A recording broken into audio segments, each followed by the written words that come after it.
Welcome to a very special episode of Passion of the Geeks. I'm Greg. And I am Pat. And I think this is the first time that we're recording live in the same room.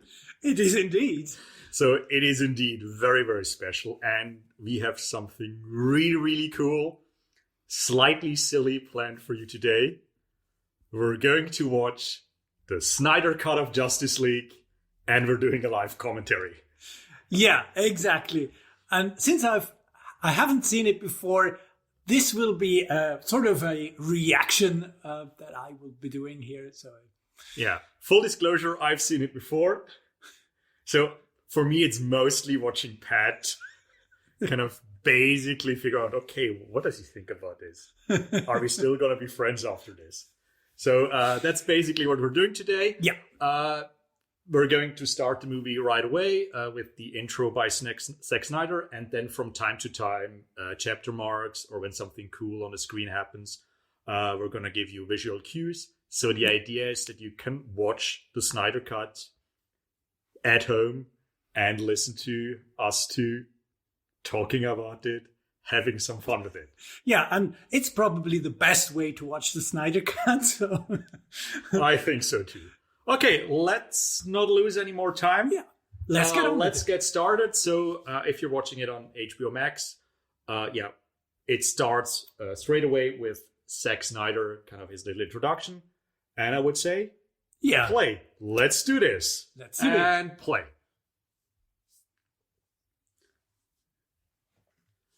Oh, yeah. I mean, it's really nice that he thanks his fans. Yeah. Obviously, not all of them deserve it, that this whole thing exists, but... Yeah, actually, I think it's really great that he had the possibility to do this, to kind of finish his vision. I mean, yeah, let's check it out. I'm just not that into kind of what the whole fan culture did there. I mean, now that they're restore the Snyderverse or restore the uncut. WB logo. Great. And here's the first thing I find really weird. The aspect ratio. This is not my TV. Oh, it's going to stay 4:3. It's going to stay that way, yeah. Oh, okay, interesting. I mean, I think the idea is that it's the IMAX format. Okay, I get it. But let's be honest, most of the people are going to watch this on their screens at home that are, widescreen. So basically just a third of the screen is just black. So, I mean, come on. Well, as a retro gamer and someone who watches lots of old stuff, I feel at home. I was fine with it for WandaVision because it kind of meant something there. It meant something, yeah. But I mean, the thing is, I think you get used to it, but yeah. We start with the death of Superman. Yeah. Okay.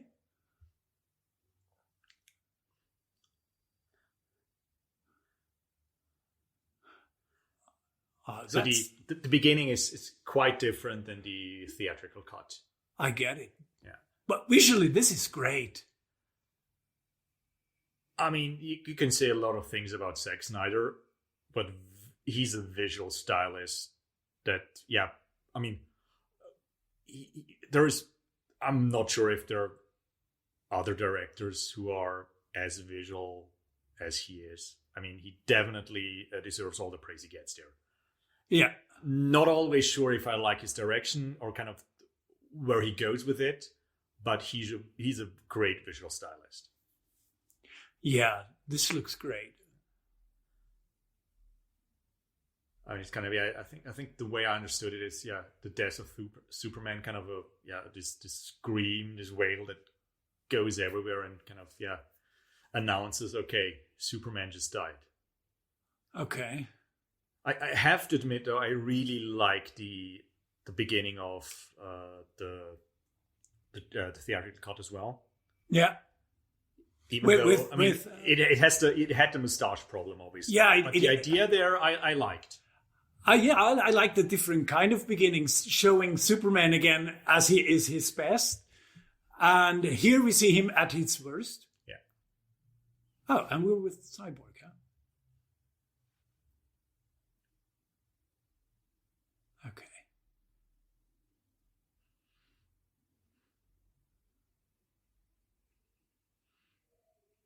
And he has the mother box. Okay, so the death of Superman woke the mother boxes, as far as I think that's the idea. Yeah. Okay.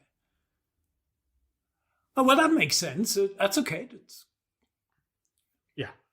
And we see the sort of the ripples of his death going through everything. Yeah. Ooh, this is really dark. They're doing a black and white version. Not kidding. Oh, it will be the next step. Lex Luthor. Okay, with hair. With hair, yeah.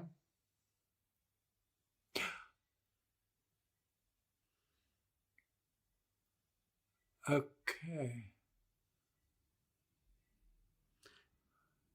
Ooh, Steppenwolf got spiky.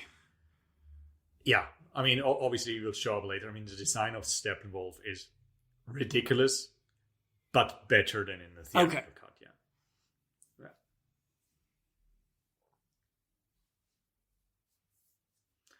And Atlantis, or at least part of the underwater kingdom. I mean, yeah, obviously one thing, they have so much more time here, or they take so much more time that they can actually flesh out the story in a way that, yeah, I mean, it's a ridiculous story, but it kind of makes sense now.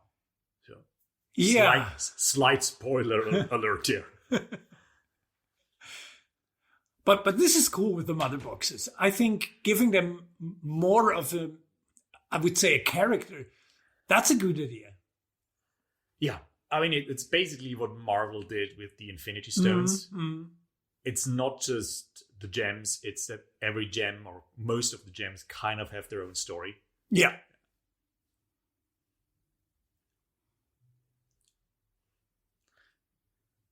So one thing I find really interesting about the mother boxes is there's one with the Amazons. They have a very special temple and they guard it 24/7. Yeah. One is in Atlantis, and they have a very special place for it, and they guard it 24/7, I presume. What did the humans do? They just buried it somewhere. It's in the cupboard of, Yeah. of Cyborg's cupboard.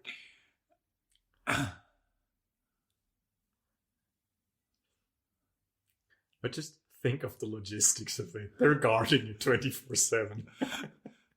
Yeah, look at the people around this.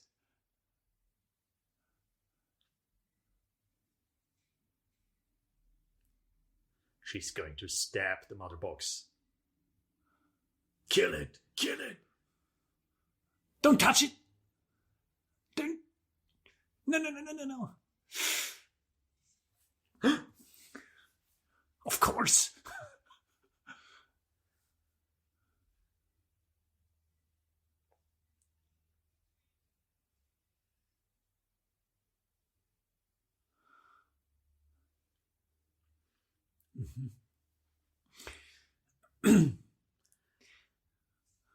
So I guess the mother box is alerted Steppenwolf. Yeah, they're going to go into that. Yeah.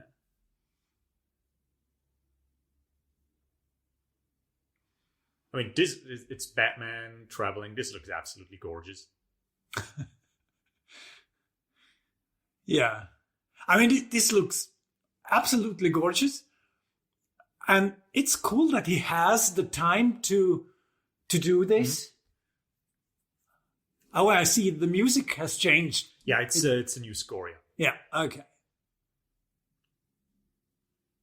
Well, so far the music is fitting. It's cool. Yeah, I've listened to the score just separately, and there's some nice passages, but it sounds a little bit same. Okay. So I have to admit I liked some choices that Elfman made in the music for the theatrical cut. Kind of using his Batman theme, using the Superman theme and stuff like that, and you don't have things like that here. Yeah. Okay. All right. But it's nice. It's good music.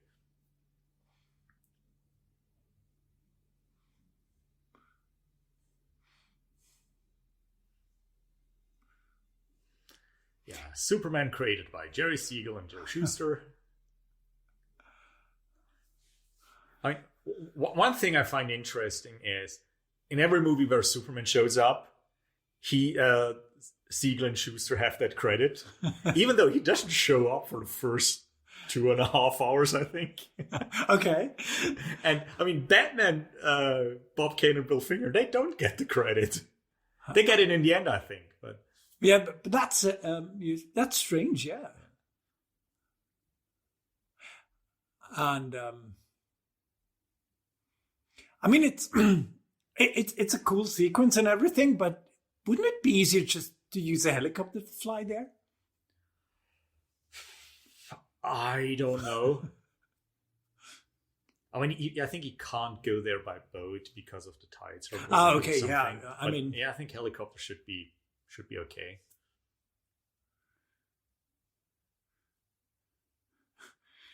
Intruder. I mean, this is very, very similar to the part 1. Don't count on it, Batman. Okay, interesting with these title cards.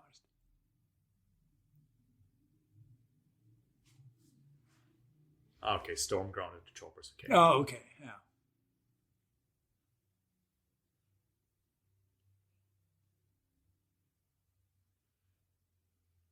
Aha. Aquaman.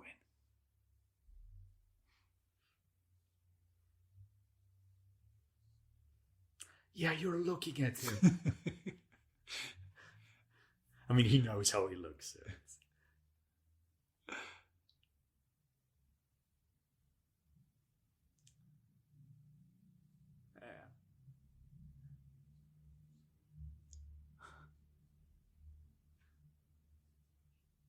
Okay. yeah, okay. Yeah. So that at least explain that. He swims. Well, is this Icelandic? I don't know, but it's definitely somewhere up Yeah. in the north.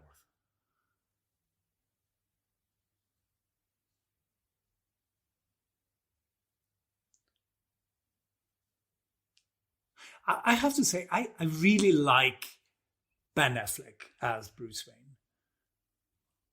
Yes, I mean, I think what he did as Batman, I think especially as Bruce Wayne, was perfectly fine. Mm. I have to admit, I don't have any issue with any of the casting. Yeah. I just have an issue with the direction that, I think, especially the direction they took with Superman. Yeah. Yeah, that's a huge problem for me too. And when I think the whole Aquaman, I mean, I watched the Aquaman movie. Okay. And it's fun. I mean, you've seen it as well, haven't you? No, I You haven't seen Aquaman? That is the one movie I've missed, yes. Okay. I think it's okay. It's just a lot of movie. It's so much. It's Harry Potter. It's just all of it. Everything in there. Okay. Yeah, he doesn't look like a guy who reacts to money, but okay. Well, the kid got it. But yeah, we see Bruce Wayne is on the top of his informational level. He knows who Aquaman is. I mean, he's supposed to be the world's greatest detective, so... Oh, yeah.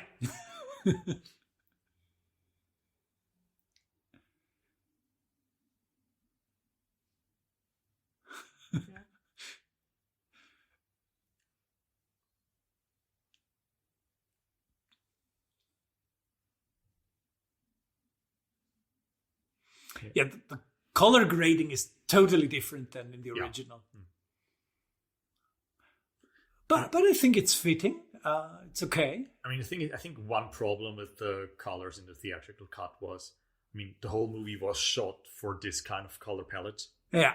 And then they wanted more color. I mean, there will be later scenes where you can barely see any colors. Okay. And I mean,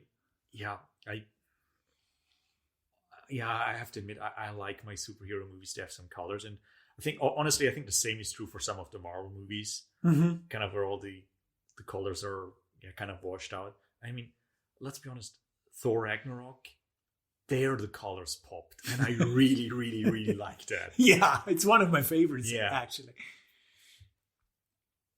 So apparently, the people here, they kind of they are devoted to him. They sing songs for his praise. Yeah, I mean, I think the question is, do they do that because he's Aquaman, or do they do that because he looks like Jason Momoa? Well, I don't know with this girl. With this girl, and now she's sniffing his sweater. Yeah, I don't think this would have been needed, and it probably smells of fish. But the song itself is cool. I like this. I like this style of this kind of sing song. It reminds me a bit of Xena, the intro of Xena. Yeah, but it doesn't make any sense. No, probably not. I mean, obviously, if you have 4 hours, you can leave it in. Yeah. But if your studio mandated to cut the movie down to 2 hours, that's probably the first thing that goes. Yeah, and that's the thing.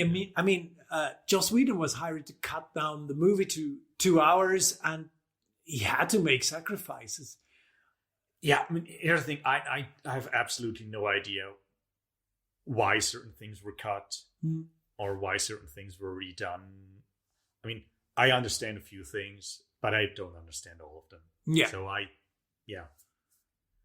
think I'm not sure how, if it's it's kind of, if it's useful to compare the two versions with each other, because I mean, I think you can't compare a 4-hour version of something with a 2-hour version of something.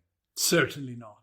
No. And I mean, the basic plot, the basic premise is the same, but they get a lot more time here to explain everything. Every character gets more room to breathe, so hopefully this is more coherent than the other one was.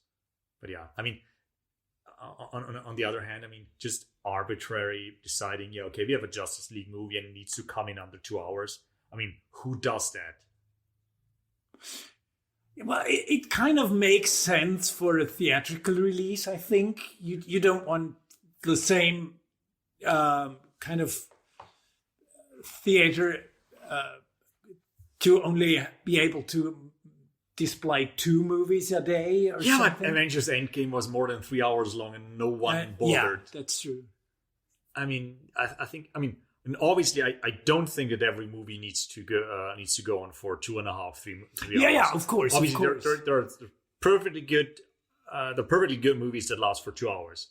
I think a movie should just take the amount of time the movie needs to tell the story. Mm-hmm.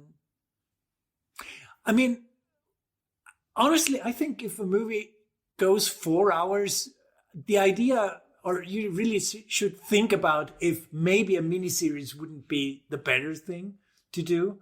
But I mean, I think what I heard is, or what I read is, that they thought about doing it as a miniseries. But it makes sense with the chapters and stuff. But then I think they get into trouble because of rights issue. Because if it's a TV or a miniseries, some rights work a little bit different with the actors and with everything than if you just release it as a long movie. So maybe that's why they're doing the chapters. But yeah. Okay. Lois Lane going to visit Superman, or the kind of the but that is nice. She's apparently here every day. She quit her job. Yeah. She quit her job. Okay, maybe it's a little bit too much, but honestly, this is something I never really liked Amy Adams as Lois Lane. To me, she doesn't really fit. I know a lot of people like her, but I thought we have seen better Lois Lanes than Amy Adams. I mean, I think she's a terrific actress. Oh, yeah. And I love her in so many things, but I don't love her as Lois Lane. Yeah, she's a great actress. Generally, I like seeing her. Yeah. We had this in the original, or is it the original? Let's call it a theatrical cut or whatever. Theatrical cut. Yeah. And definitely takes more time with these pans and Yeah. but through the music change, you immediately see or feel there's something wrong. Oh yeah, now we get to this scene. Okay. Yeah.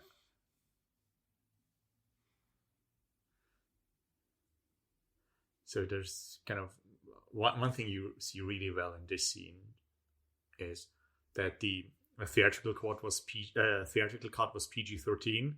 Oh yeah, I I see. This one is rated R. There is more blood. Yeah, it's a lot more blood.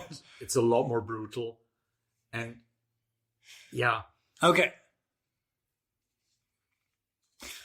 Oh, holy! I mean, obviously, I don't mind. I don't mind the brutality. I don't think it works for every character. Yeah. Kind of, but I mean, at the end of the day, I think, and maybe some people disagree with me, but it's a movie with Superman, Wonder Woman, Batman, The Flash, and Aquaman. And as a kid, you can't go and watch it. Yeah. I have to say, I'm not a huge fan of the increased violence. I really think superheroes are a little bit, they should be idols for teenagers and maybe even children. And if they cannot see a movie about their idols, that's sad. Especially if it's a team up. Yeah, especially if it's... I mean, if the idea is, okay, we're doing Batman as kind of a hardball detective, film noir or whatever, I can, okay, yeah, you can do that rated R. Yeah. Or if you do a Deadpool movie, okay, I can see that. Oh yeah, I can totally. see that rated yes. R. But I actually think there's a pretty cool version of Deadpool that's PG-13. Okay. Where it just comments on the fact that he's not allowed to do a rated R.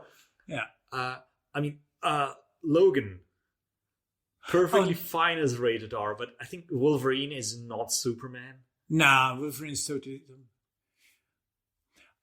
Actually, I now realize that there is one thing I really hate about the new score. What's with the awesome Wonder Woman theme? It will come. It will come. Oh, okay. Yeah. In the theatrical, at that point, there was the Wonder Woman theme.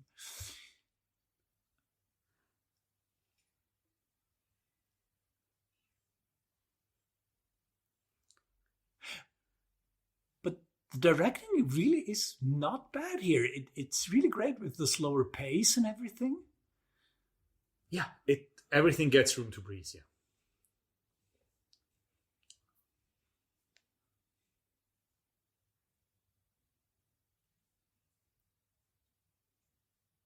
Exposition.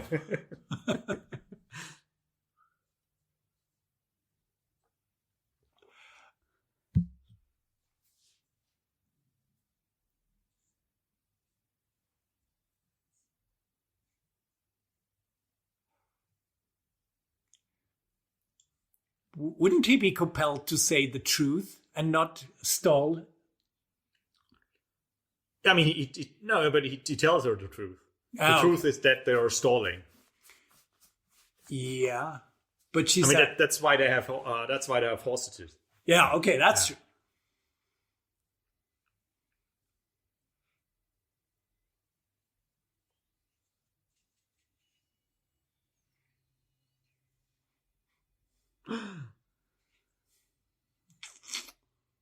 Okay.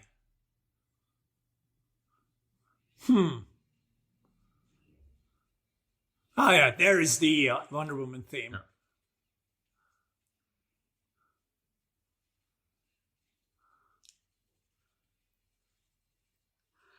Okay, it's basically the same scene as in the theatrical cut, but it's so more brutal. Yeah, yeah.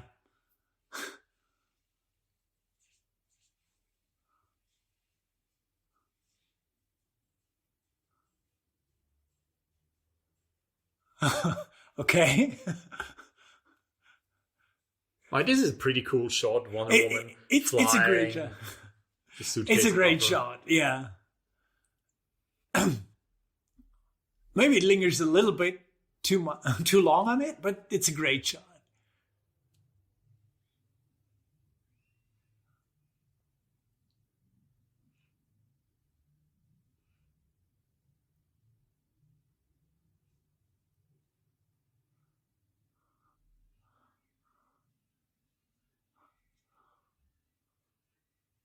Okay. It's so brutal. That's totally.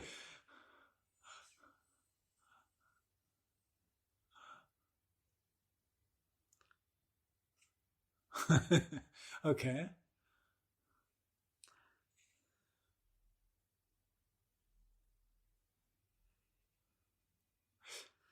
I mean, there is a lot of slow motion here. I think if the whole movie is just real time, it's 45 minutes. What I just think there is a little bit too much slow motion right now. Yeah. Because we will have the Flash a little later, and she's kind of speeding around a little bit too quickly in my taste to set it further apart from the Flash. But maybe.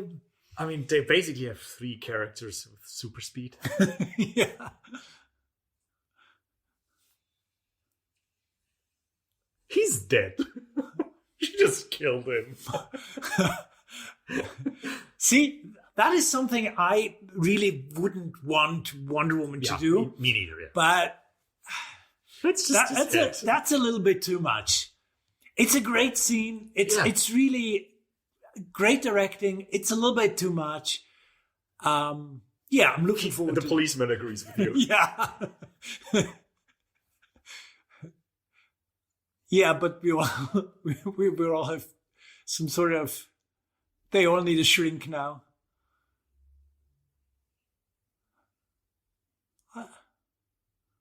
Okay, there is one who's not okay.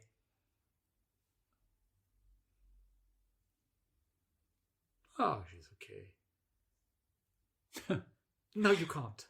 Probably. That was that one time in the 80s where everyone wished for everything. Yeah. Remember that? Remember that? Ask your dad. I mean, it would be a great scene. Yes, it's a bit too much. I think I prefer this version of the scene. Yeah. But it's a little bit too wild. It's a little bit too wild, but other than that, this scene is really better than the one in the theater. I mean, it's very, very similar. But. Yeah. Okay, the Queen has arrived, and they still have their arrows.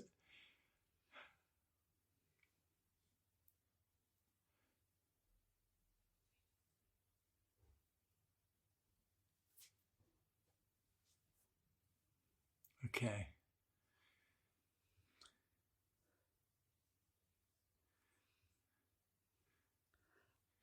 I mean, one thing you could argue, and obviously, yeah, it's 4 hours, and that's fine, but it takes a really long time until it gets going. Yeah.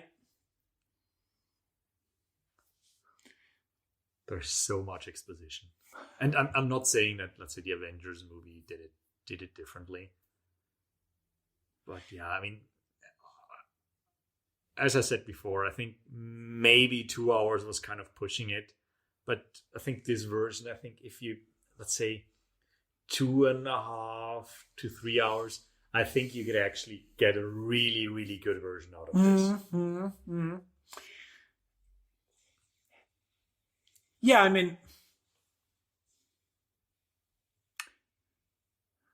But I mean, we're 27 minutes in, and I think you could have shortened it to, let's say, 20. Yeah. I mean, I wasn't bored. No, but I'm not saying yeah, that. I'm not saying that. That could have been I'm not saying that. A little shorter. Oh, okay. Now we get the first glimpse of the what are they, parademons?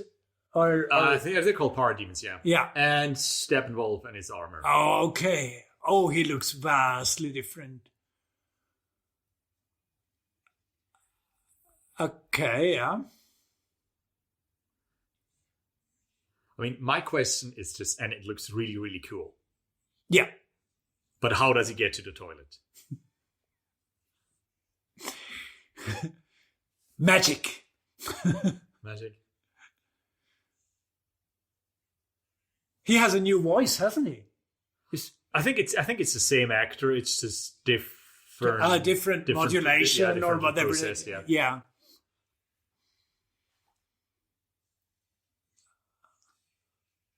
Okay.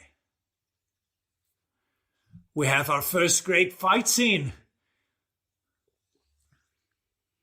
And the Amazons, I think, are doing a great job.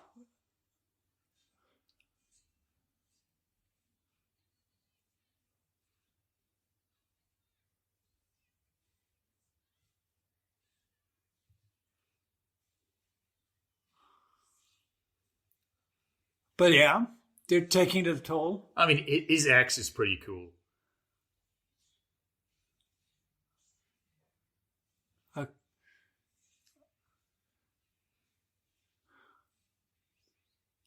Yeah, they did great against the parademons, but against Steppenwolf, not so much. Not so much. Oh, okay. They're taking it. Okay. They're doing great.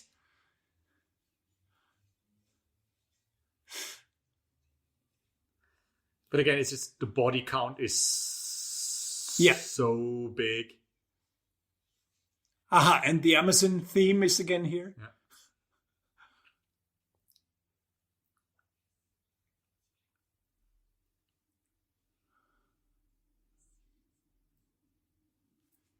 Yeah.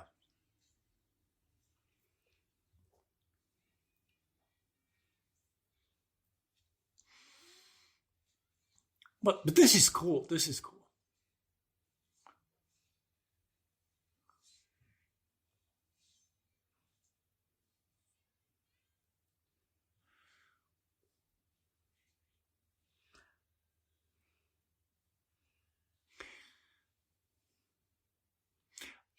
And it's very similar than a theatrical cut. It's just more slow motion and more a bigger a higher body count basically.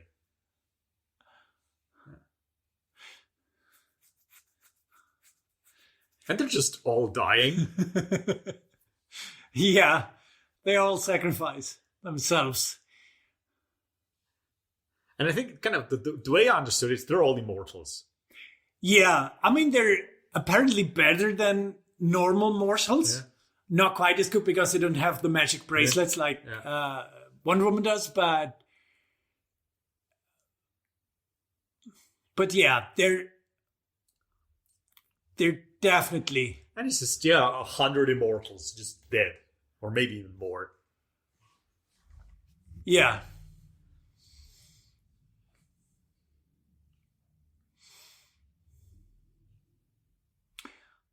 Well, here the slow motion is great because it gives you time to actually process.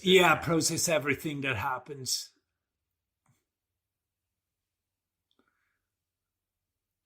And the whole temple just all dead. All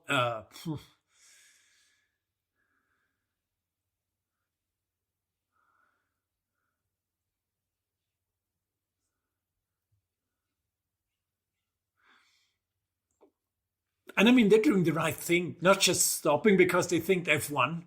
Going on, that's totally the right decision here. Yeah, but I think do they think that they killed him? I don't think they do because she tells them to get on with the mother box and basically flee. So I don't think they're just buying time here. So that's a really powerful thing here. That's well made. That's cool storytelling, I think.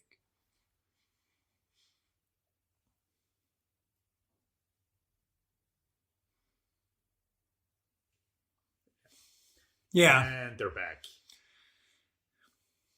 Yeah, of course they're back. But I think at this point, I mean, you can try. Yeah. But okay, we're going to lose.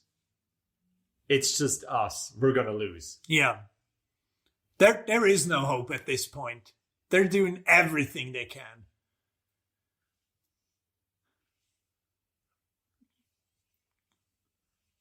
Because, the one Amazonian who would probably be powerful enough is not there. Yeah. But the question is she alone strong enough? No, certainly not. This is something. But you really get the feeling here, this is something that one of the superheroes alone cannot handle. Look at him. Yeah. Look at him. And it's so brutal. And it's just brushing everything off. Yeah, and even the arrows, he's not even grazed.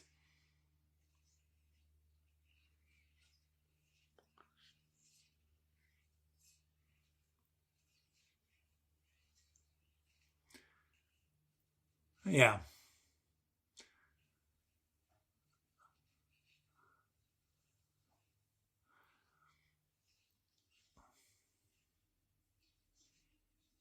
Some cool lasso work. Yeah. Which I think is cool that Wonder Woman is not the only one who uses a lasso.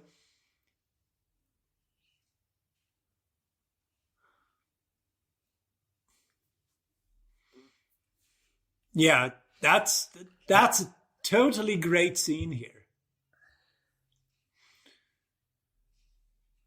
And again, you have a similar scene in the theatrical cut. Yeah. Just not as long.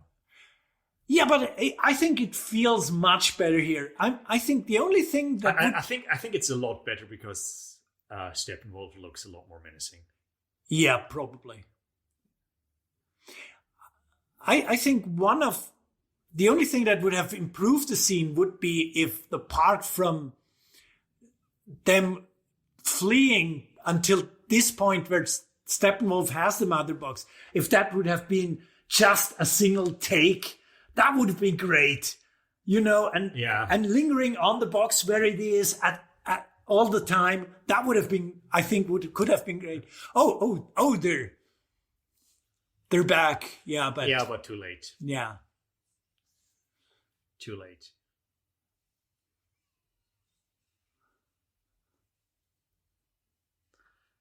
How many Amazons are there? Good question. What would you say?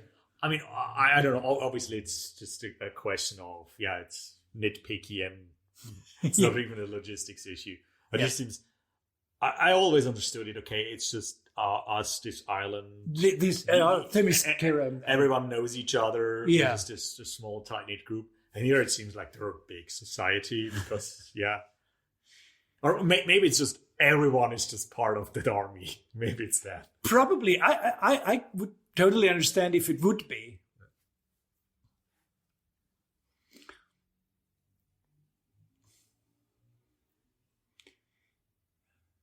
Yeah.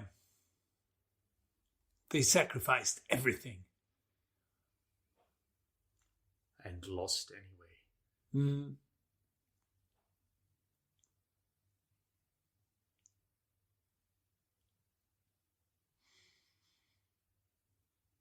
Yeah.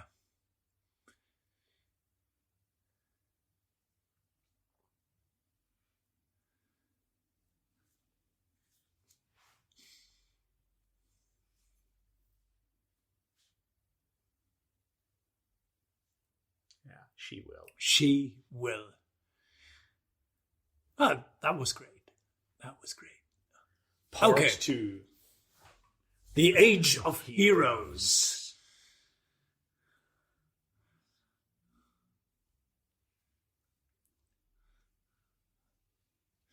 Oh, we are in that Russian province. Yeah.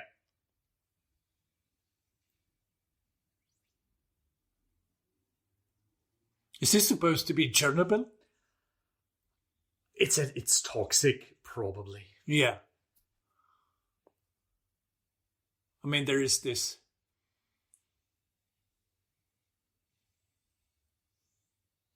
Okay.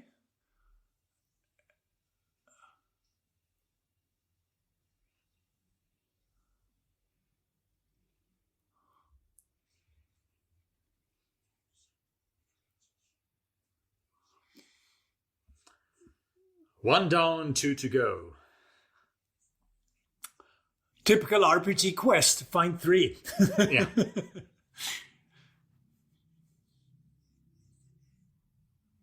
Oh, okay. We have more backstory for Steppenwolf. Yeah, that's one thing that they actually improved here as well. It's not just Steppenwolf. There is someone else he's working for. I have an idea.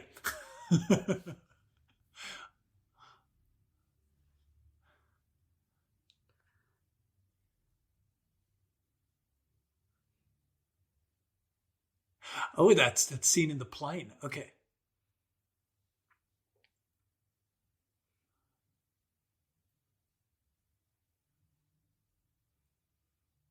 It's really dark.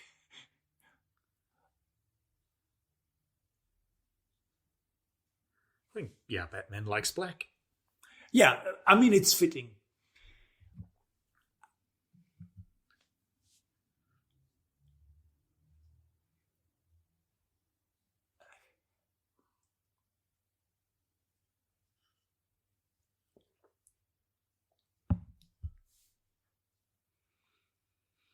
So yeah, that seems to be Batman's motivation. I made a mistake. That's why Superman died. So now I need to, make right by him by bringing people like me, people like us together. That makes sense, honestly. That makes much more sense than in the theatrical release, where it just kind of there is a danger and I'm getting a team. Yeah, and I think at this point he doesn't really know about the mother boxes yet. No, he doesn't know about mother boxes. It's just I need to get a team together. He knows the thing from Lex Luthor that he has seen back in the spaceship when Superman died. I think so, yeah. Yeah. And that's really cool. That's a good hook.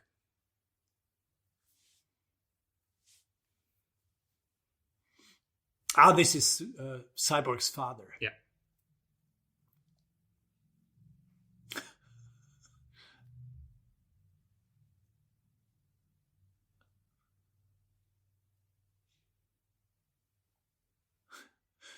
Dramatic mopping.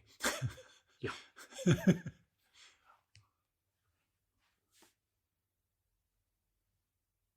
Okay.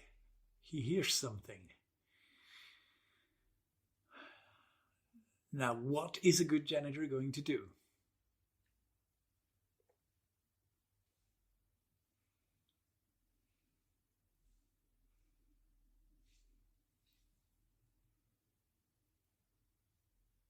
Okay. Destruction.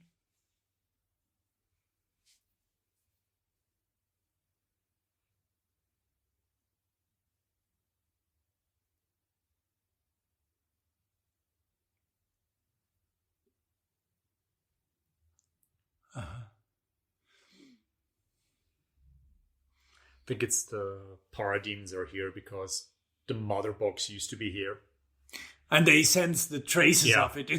He told something about smelling them or something. So that, So I think, this is the late where he created Cyborg, so there are traces left of the mother box. Yeah, but because we already know that one of the mother boxes is with Cyborg.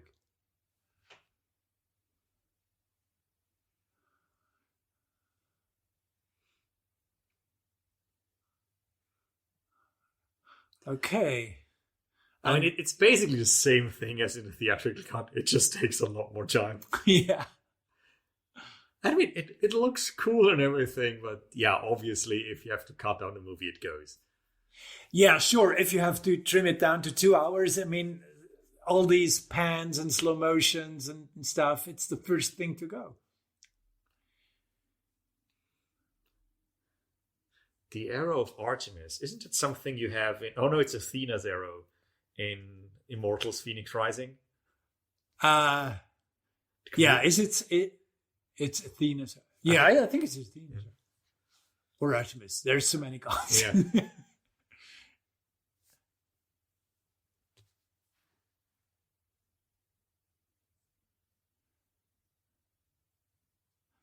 They're both goddesses that have to do with hunting and stuff. Artemis and Athena, don't they? I mean, if I remember correctly. I mean, Artemis is the goddess of the hunt. It's the hunt, and Athena is something with strategy. And defense, something. I mean, ours is war. Yeah. I'm I'm a little bit embarrassed. Usually I have my gods.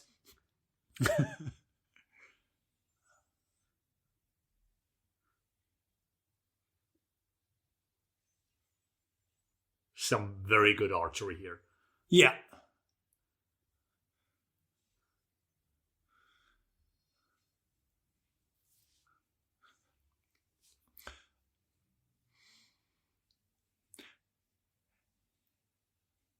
Yeah, it's an all-important fire.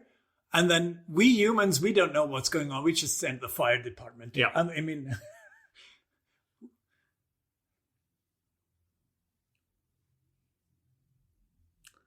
She was in London, now she's back in Paris. Okay. Yeah. How does that work?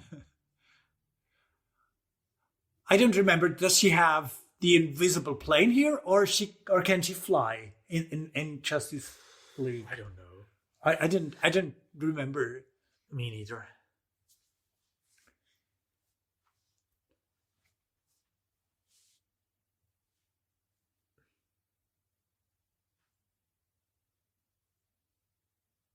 Okay.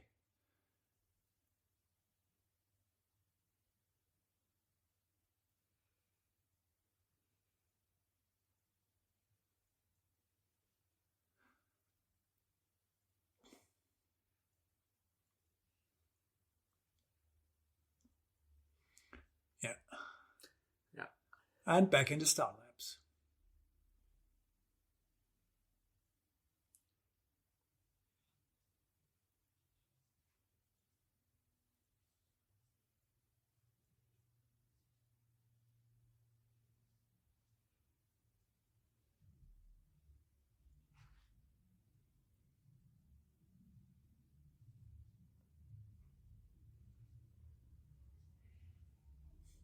Okay, that was the mother box. The mother box.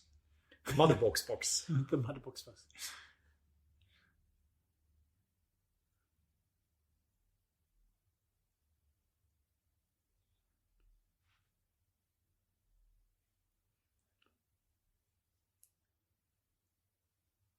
Yeah, xenoscience. Yeah. Mm-hmm. Alien technology.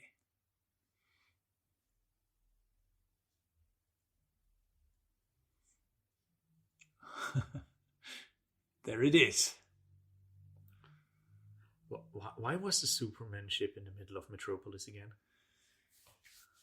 Honestly, I really don't remember. I'm very sorry about this. I don't remember. It probably had a great... Was it during Man of Steel or during Batman v Superman? I don't know. Oh, there's a sketch. So is this a parademon or is this Batman? But I really don't remember why the Superman ship was in Metropolis. But it must have been in Dawn of Justice. I don't know. Because it was there. Because they revived Zod, didn't they? Yeah, Luthor revived Zod in the ship. And the ship was... Well, was Luthor the one who brought the ship to Metropolis? What was Luthor in Arctica? So I'm very sorry if you're cringing back home. I just don't remember.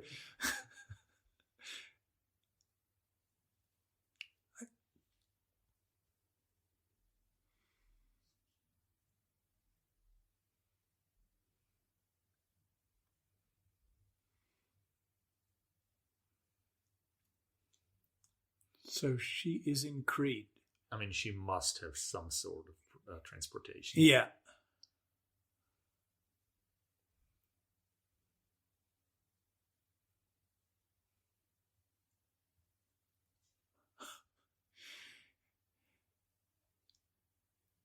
At this point, I think the Amazon theme is used a little bit much.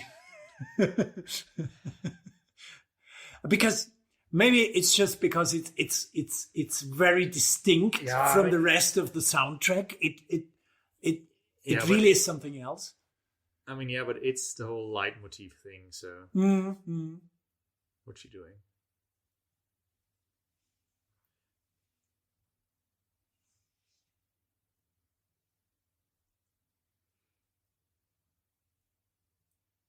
So this jumping like this in high heels, this is kudos. Yeah.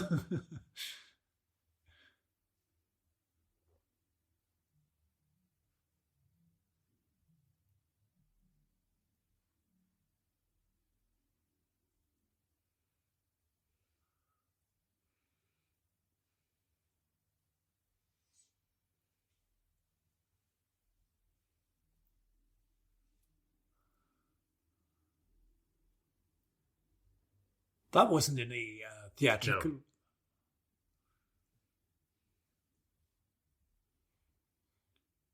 No. Okay.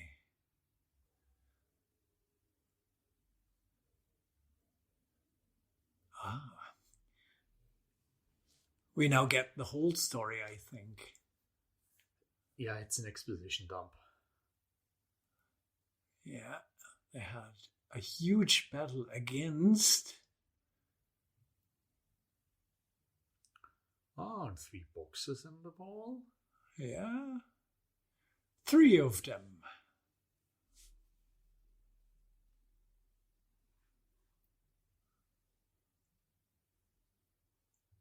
And the parademons? Mm-hmm.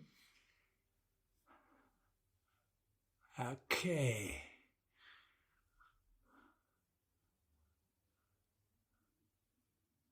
Do we get the big bad reveal? Okay. We kind of do. Yeah. So this is not Brainiac, huh? No. Yeah, it's Darkseid. It's Darkseid. I mean, here's the thing: you can actually read it in Greece. Yeah. As in Greek. Yeah. If you know what to look for. If you know what to look for, you can kind of see it. Yeah. Nice. It's Darkseid. Good. Well, this makes sense. I think Darkseid, in the theatrical release, I think Steppenwolf mentioned Darkseid once, I think. He did, yeah. So, but this is nice. This is really nice. I mean, the thing is, as far as I remember, is I think at one point the plan was to do 2 movies. Yeah. And I think at that point, the runtime of 4 hours. Oh, that makes sense. Yeah. That makes sense. Kind of, if you look at it, okay, you split Justice League in half, like they did with Infinity War and Endgame, and kind of in Justice League 1 or whatever ends with them resurrecting Superman.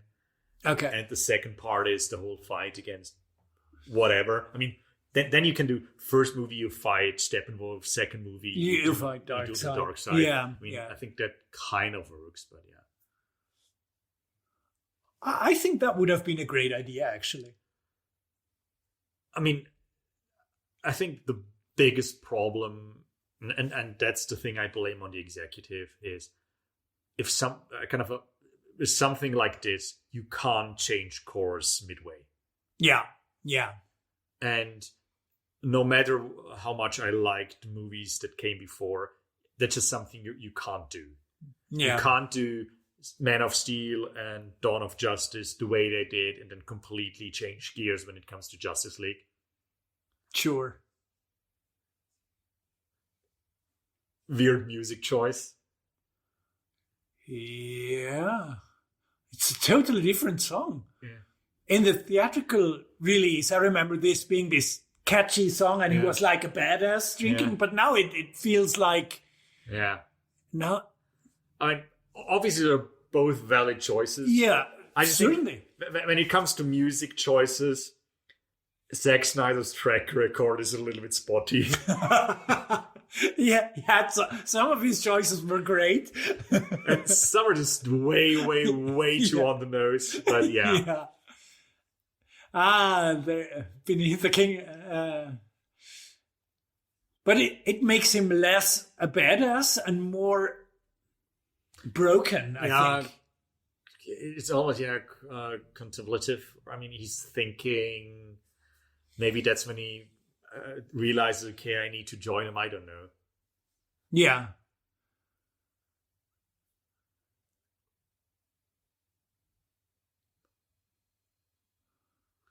Where is he going? Okay.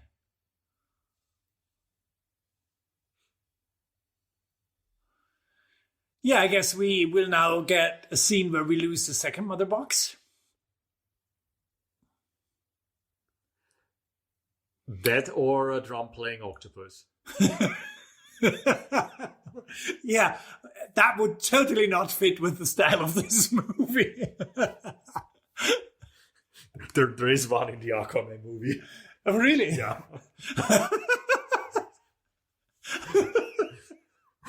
yeah, that totally wouldn't fit here. And I think that's basically the reason why that movie comes out on top for me. I mean, the whole movie's gonna be mixed bag, but there is a drum playing octopus, so yeah, thumbs up.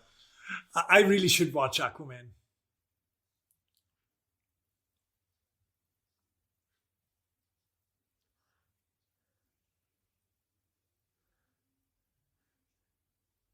So that's one thing that actually changed in the Aquaman movie. So here every time they talk underwater, they do these speech bubbles. And in the Aquaman movie, they actually changed that. Okay. Willem Dafoe. I mean, these speech bubbles, as you call them, they make sense in a way that you want to present a dialogue. Because usually I think that Aqua people, they just communicate telepathically. Yeah. And it just doesn't work as well. I think that's a good idea. It's probably unrealistic, but it's a good idea. It's a superhero movie. Yeah. They still have rules. Or you need to follow rules. So Willem Dafoe, yeah.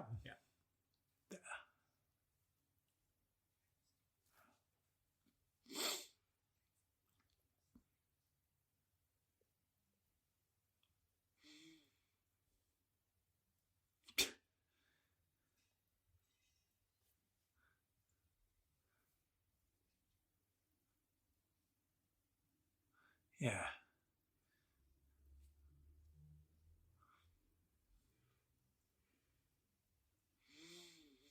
Also, I think in the theatrical cut, he goes there and demands to get a trident and a suit. And here he gets... I think something like that, yeah. He's offered, so yeah.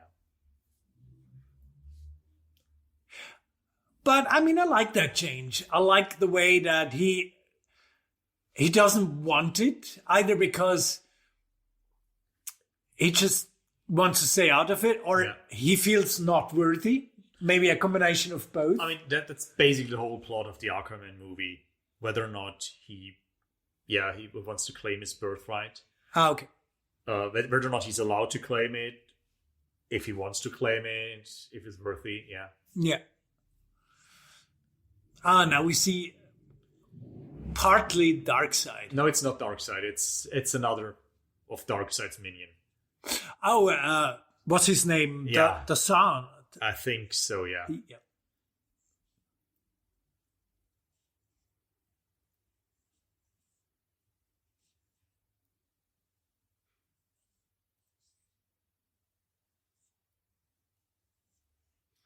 Yeah.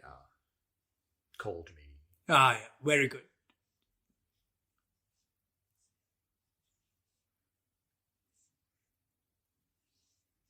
Yeah, he doesn't look like Darkseid. Now that there is a close-up, I would have recognized that he's not Darkseid.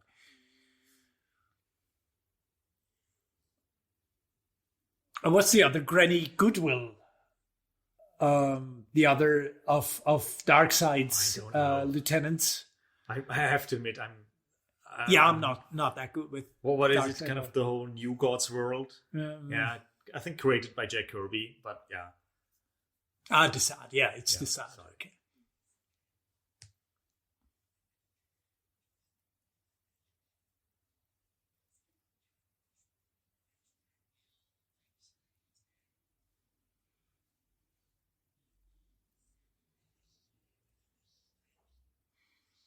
I mean, here's the thing. I quite like the fact that Steppenwolf gets some character development. Yeah.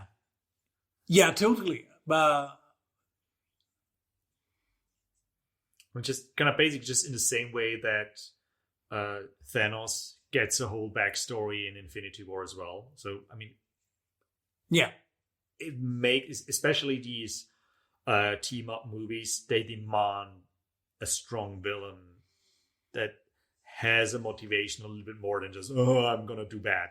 Yeah. I think that was, at least in my mind, it was a problem that Man of Steel had, because Zod had a little bit too little character development for my taste.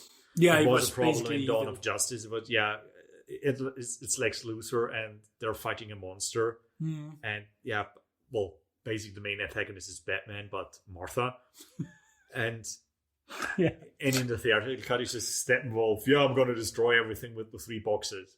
I mean, come on. Yeah.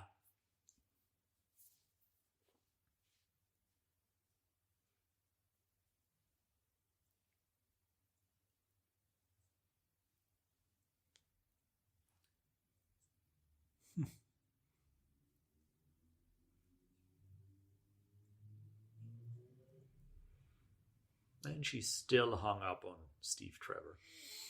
Yeah, this is something that I find a little bit sad about the Wonder Woman that we get. I think she should be, in my opinion, I mean, she could, of course, she can mourn him and all of that, but I think it doesn't fit her character that she's just always kind of, oh, Steve. I mean, there's a whole movie about that. I mean, she's just missing the first man she met. Yeah. Oh, backstory. Is this? This is ours, yeah. Oh, okay.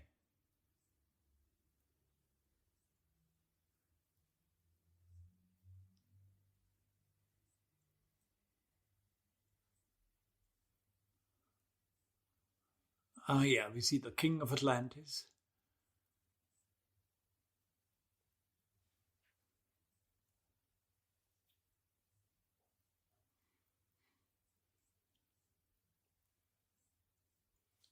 Guardians from the Stars. Who?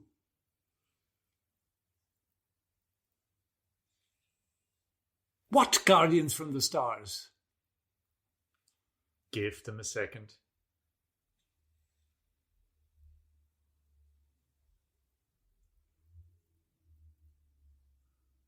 Okay.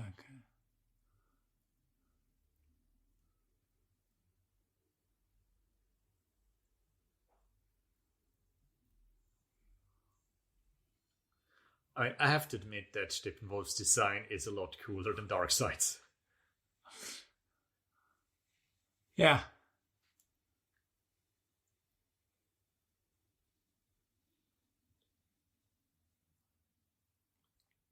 Oh, okay.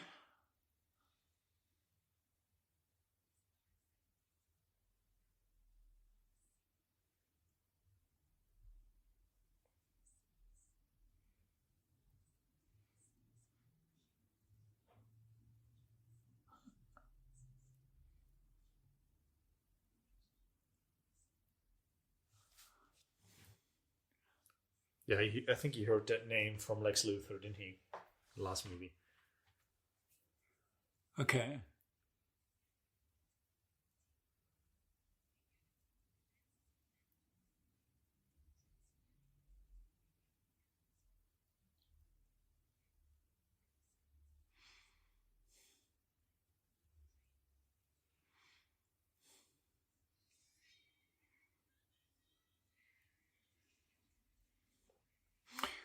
Okay, so these are pretty high stakes.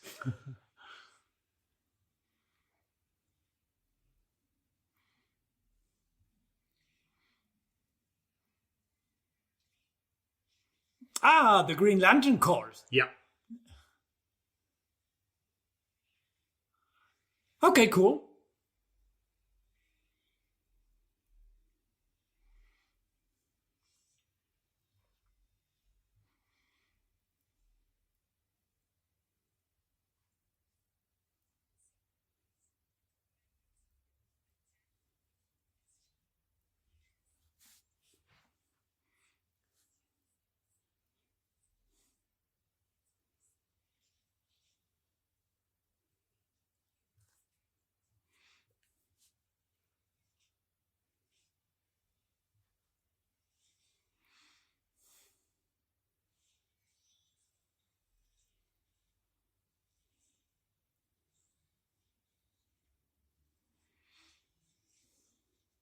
Oh,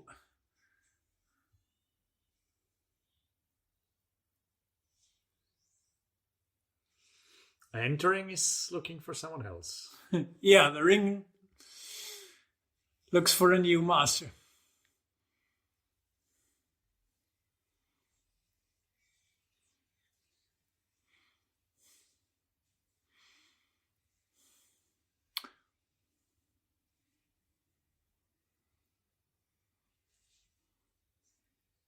Okay, at least he's wounded.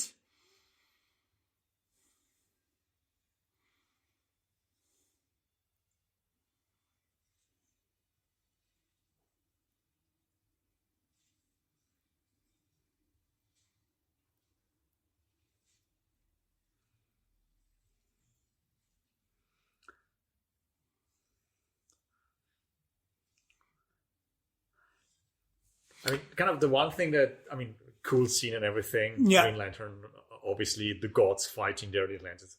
But now you see the dark side is actually vulnerable.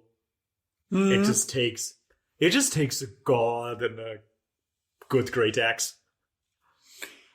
Yeah, good point. But obviously, it's a pretty cool scene. Maybe a little bit over the top, but it's pretty cool. Yeah. But again, the basic theme of the movie, the unities thing is going on. That's great. And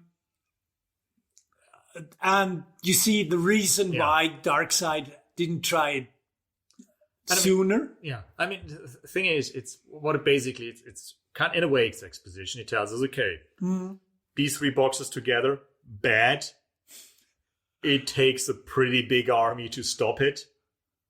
Or the Justice League. So, yeah.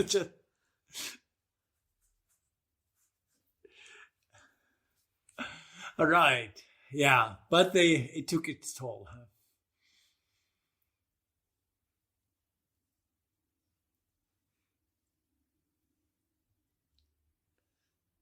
Yeah, but that's the one thing I don't get. So, one of the few planets he was defeated on, and they just forget that the stuff was here.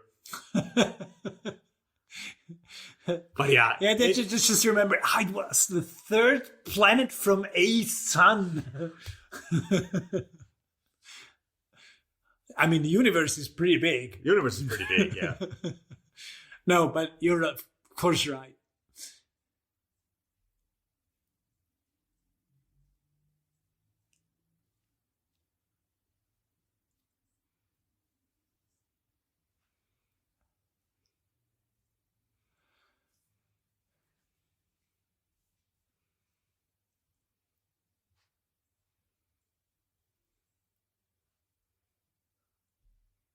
Yeah. Atlanteans, they built this nice temple and put it up for display. Amazons, they built this temple, guarded 24/7.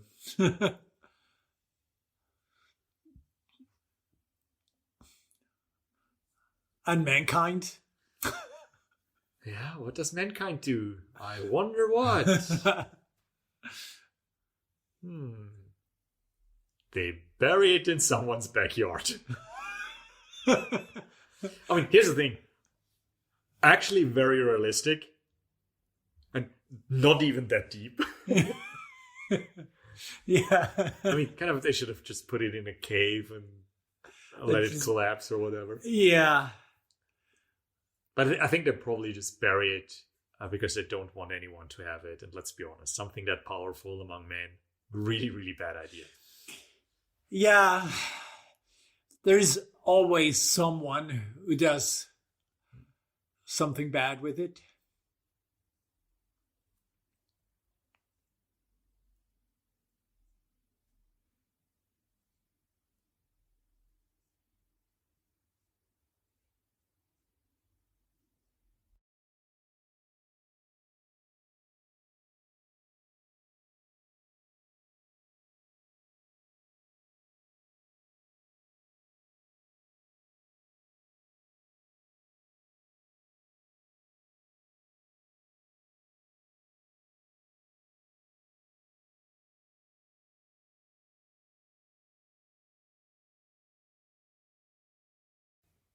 Okay, we're in part 3, beloved mother, beloved son.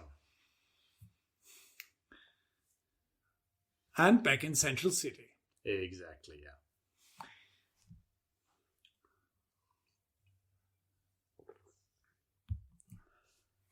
So, Central City means we have to do with the Flash. Exactly, yeah, the Flash.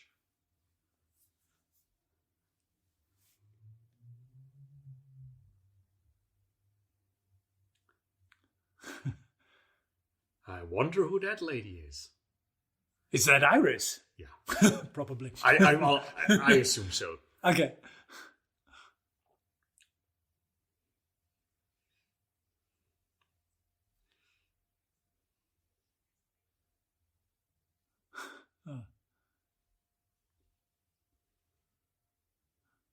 So he isn't a forensic specialist here. Not yet, I think. I think that part is exactly the same as it is.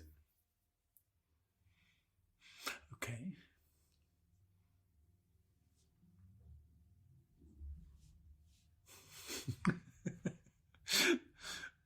I'm glad that he's still the funny guy. I mean, this is the Flash. He is a funny guy. Yeah. No matter how dark the movie is, he needs to be funny. That's his thing. Yeah. I mean, yeah, there's no way around that. Yeah. A little bit. He needs to be a little bit lighthearted. Yeah. Definitely.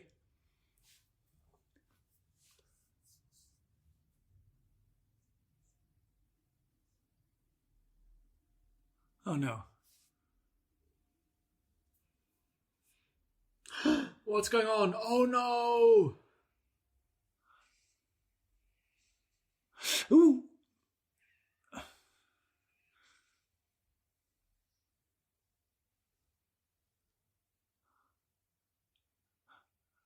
Ooh.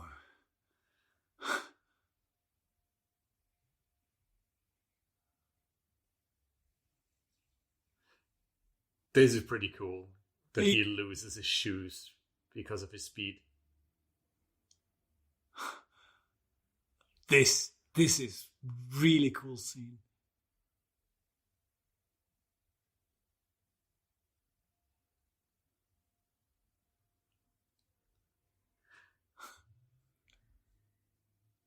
I mean, I'm not the biggest fan of the song choice. Yeah. But the scene itself is really, really great. Yeah, it's probably a little bit inspired by the Quicksilver scenes from the X-Men movies, but that's okay. That's totally okay. But I think it's different. Yeah, it's different enough. Because what's really crazy is, I mean, he's kind of slow-mo as well within slow-mo. But yeah. They're taking a hot dog with him. Yeah.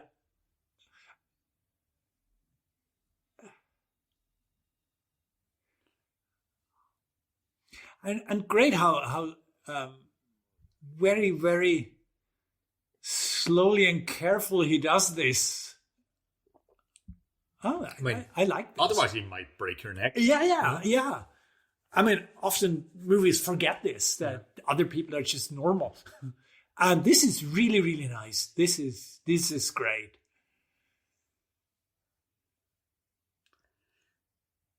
I mean, this is one thing I don't get why this is not in the movie. Yeah. I mean, maybe you want to save Iris and Barry meeting for the Flash movie. Maybe that's one reason.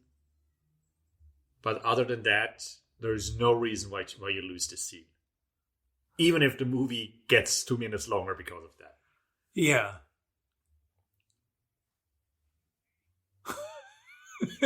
I love this.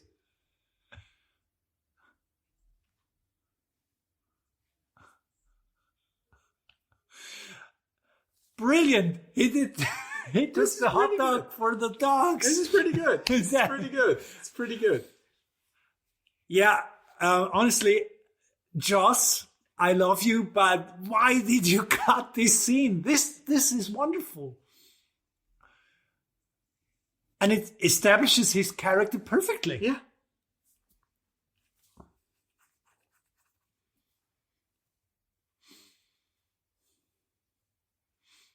So they're interrogating some Atlanteans.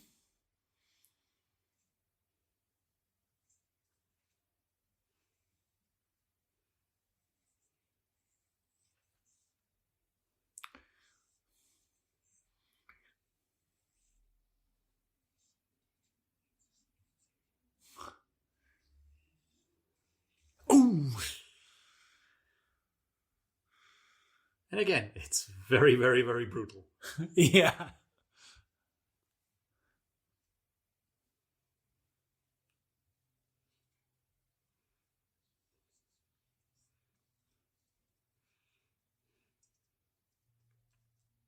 Ooh. Yes, you will betray them. This is a mind-reading device, apparently. Was it in the theatrical? That wasn't in the other. No. I mean, as scenes go, that's definitely something you can cut. Yeah. But yeah, obviously. Again, it's a 4-hour movie. Obviously, you can make everything a lot clearer. Yeah, sure. I mean, I think we know by now how he finds the mother boxes. We don't need another interrogation scene or something. So, yeah, that would be totally something that you can cut. So, Louis Lane. Moping. Yeah.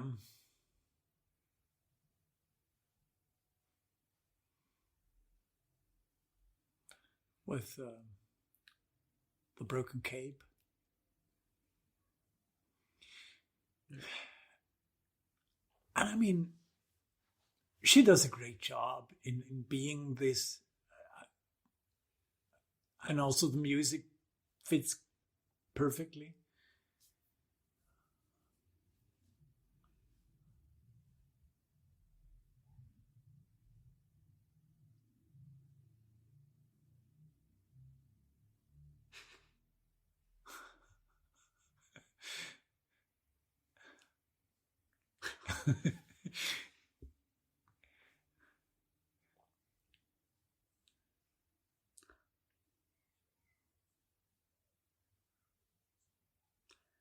Yeah, you're gonna need to trust people.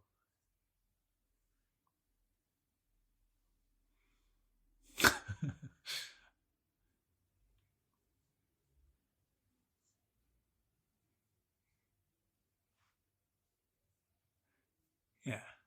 Right. Good thing they had that hard drive or that USB stick from Lex Luthor with all the. Oh yeah, that wasn't that USB stick, wasn't it?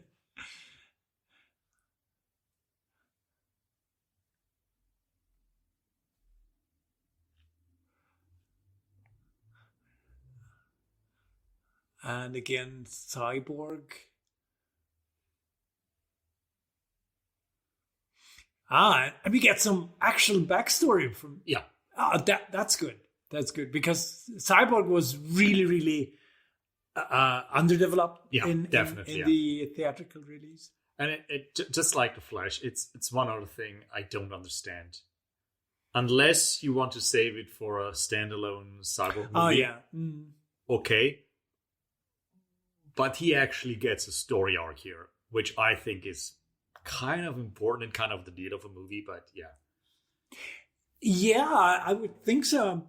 And I mean, this is just wrong if you introduce a character and you don't give him a story arc because you want to save it for a later movie. Yeah.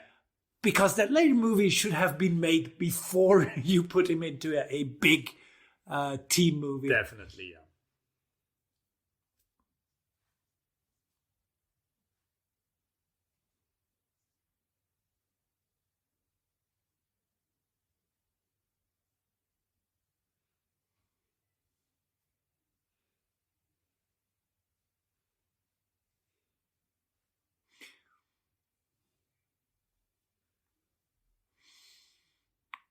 Again, a lot of slow motions, but really nice directing.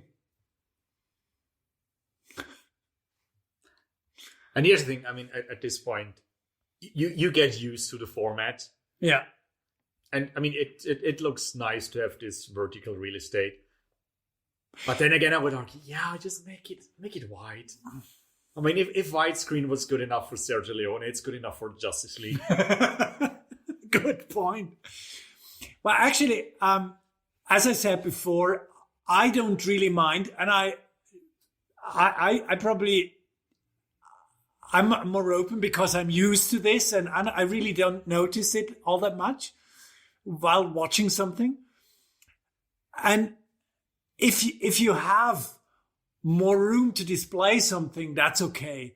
I just would find it bad if they had to cut away things. Yeah, but I mean, it's a third of my TV that's just black. Yeah. I mean, yeah, in a way, it's not that the picture gets bigger. It's smaller on my TV.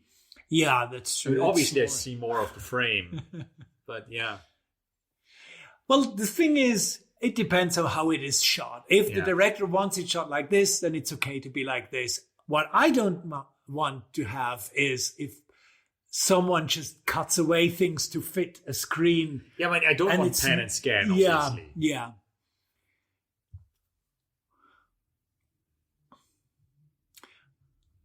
And I mean, it's a really great story for him so far. We totally see that his father doesn't have time.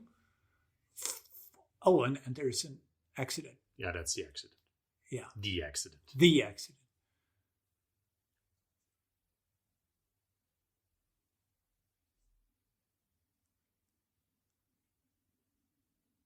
Okay.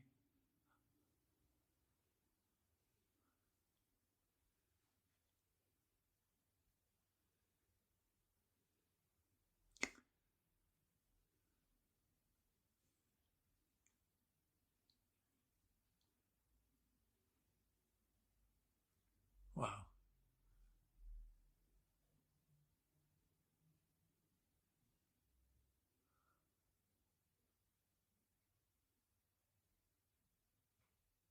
Why was this cut? This doesn't make sense. I don't know either. I mean, again, maybe standalone movie. That's the only explanation I can think of. Other than that, I might just make the movie half an hour longer. Yeah, and keep this stuff in. What was this? It's about 3 minutes or something. That wouldn't have been that much.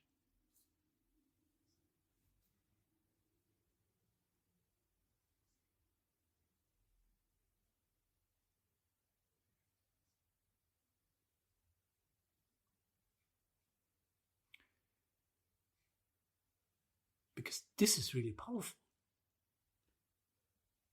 He gets a story arc. Mm-hmm. And I would argue an emotional one.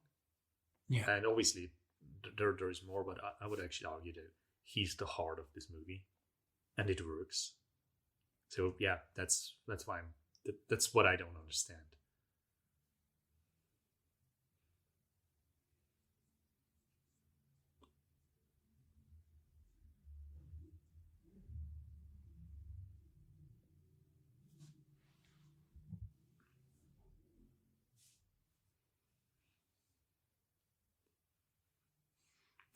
They changed the CG a little bit.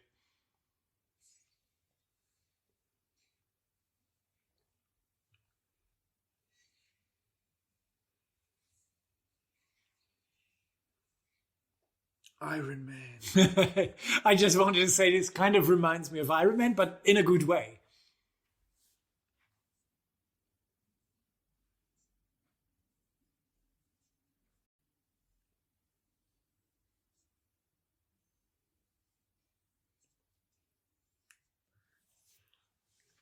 I mean, when you really think about it, his powers are so powerful. Yeah. Especially in our computerized world. Yeah, totally. As he would be in his interaction possibilities with the world, he would be one of the most powerful heroes.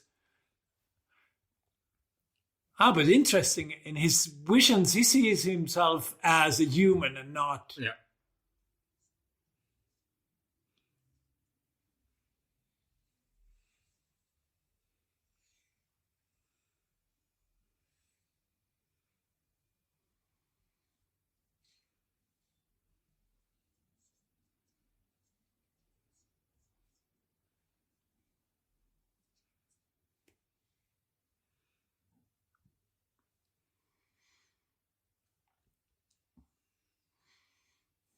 I mean, it's his complete origin story.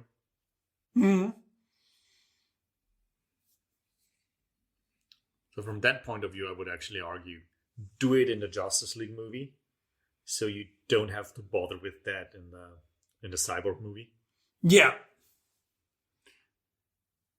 I would wager then you don't need a Cyborg movie because you have it here, and now we just need to see how he evolves. Yeah.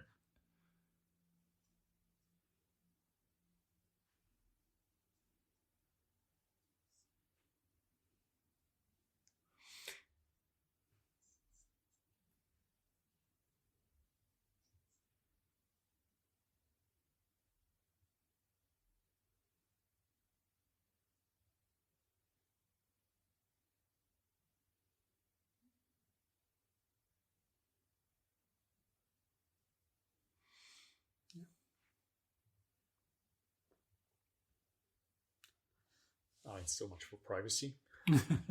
But interestingly, he watches this woman, and he just thought that she didn't get a lot of a tip, but still gave to a street musician. And I wonder if this woman will be important later.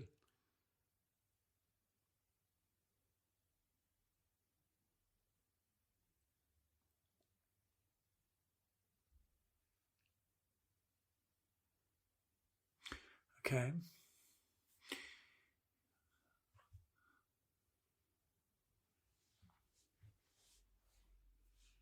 I mean, it's him watching someone, and well, let's see what he decides.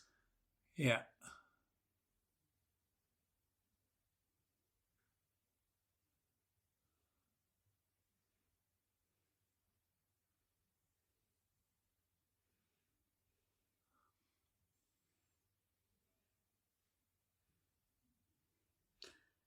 He gives her a lot of money. Yeah,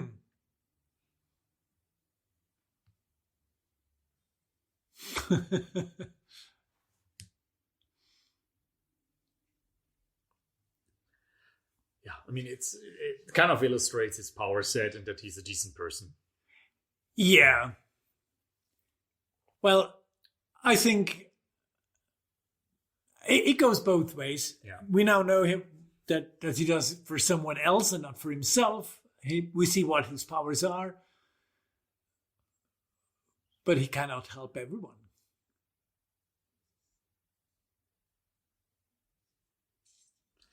And that's the thing he doesn't want to hear yet. Mm. I mean, it's cool character development. It's a pretty good arc. Yeah.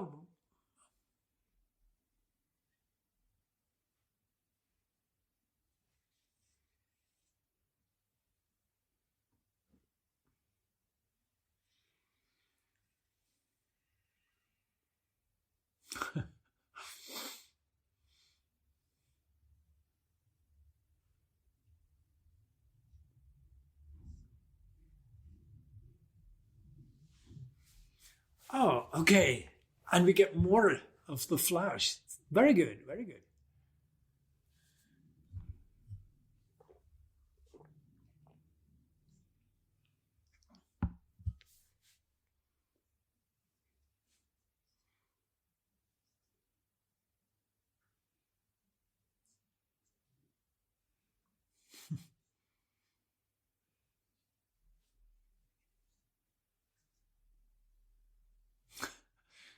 Oh, that's nice.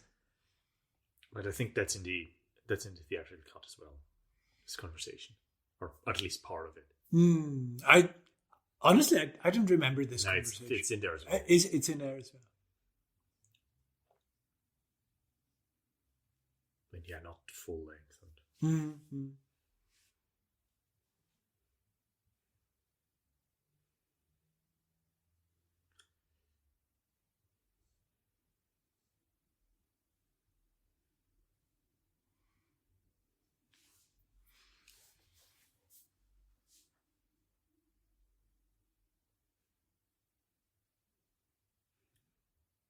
I mean, it's for Cyborg and for the Flash. I would argue that the Snyder cut is actually really good for those two characters. Mm-hmm. For Batman, Wonder Woman, Aquaman, I actually don't think it's that different. Okay.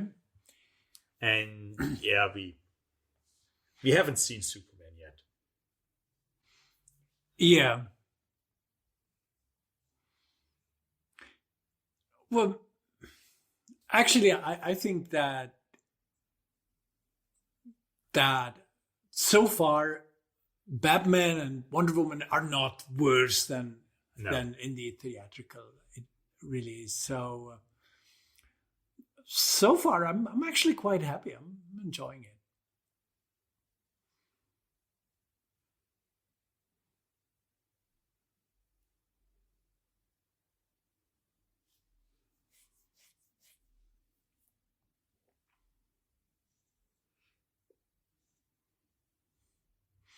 So we get into the lair, Flash lair. What's it called?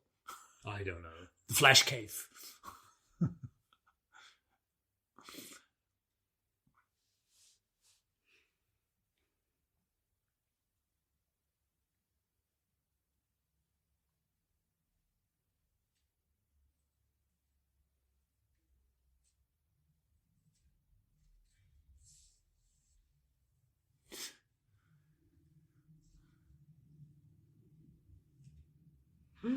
Bruce Wayne.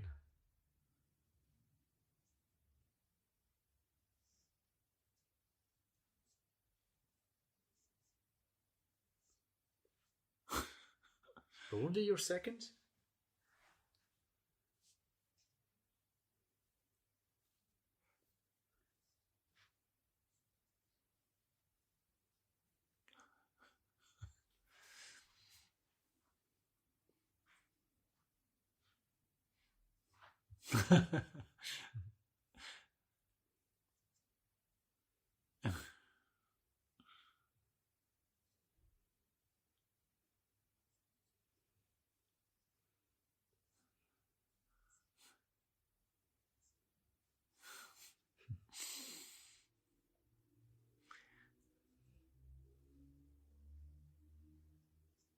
Yeah, you do ice dancing. Of course you do.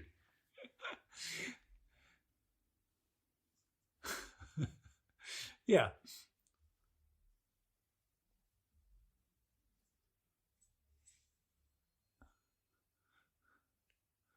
I mean, this is the iconic scene.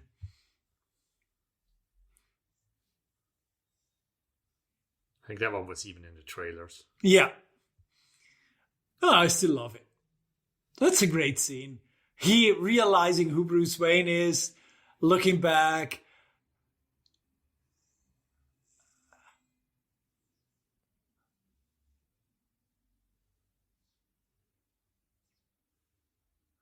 And the energy he releases when doing something like that. I think that's a great scene. I love it. One thing I'm not sure if you want that for a whole movie. Yeah. Every time you do super speed. Yeah. I think it would be interesting to see him use super speed from a human perspective every now and then. Just the whizzing and stuff.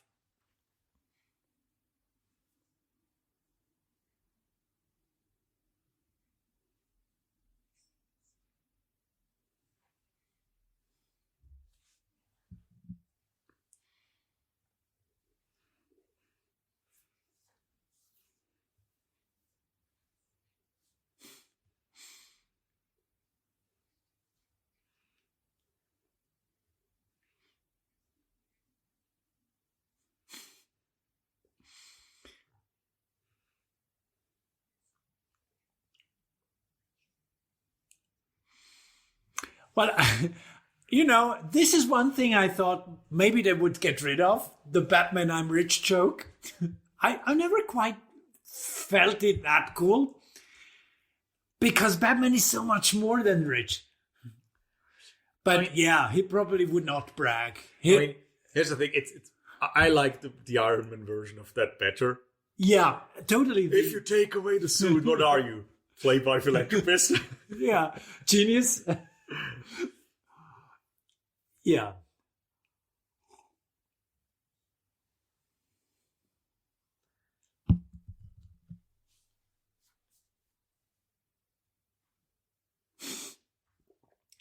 Alfred explaining Wonder Woman how to make tea. I think that's a great scene.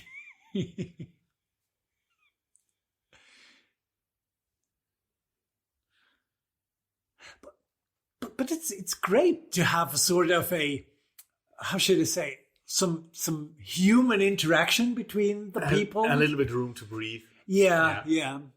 So I'm making a joke here, but actually this is not such a bad scene. For a movie, this is one that has to go.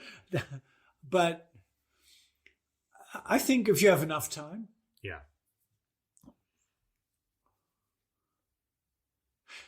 And I think this is something that could be great for the future for filmmakers, to not have any conventions. They just can make their movie or their series how long they want. They don't need to be a 1 hour episode, a half-hour episode, or a 2 hour movie. I at some point I want to go back to theaters.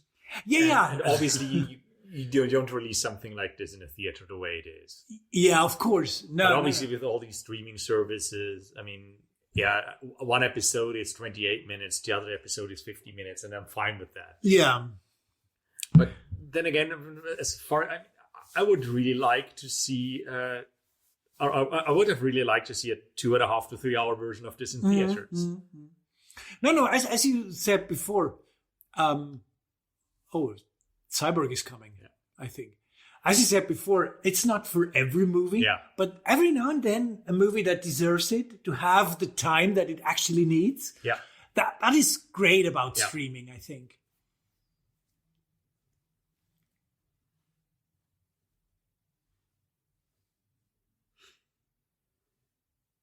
So Batman is driving a Mercedes. Wonder Woman is driving a Mercedes. I wonder why.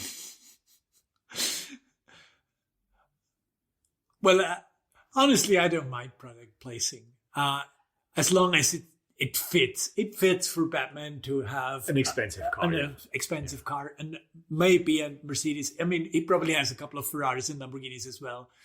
I just don't think that Wonder Woman would drive a German car.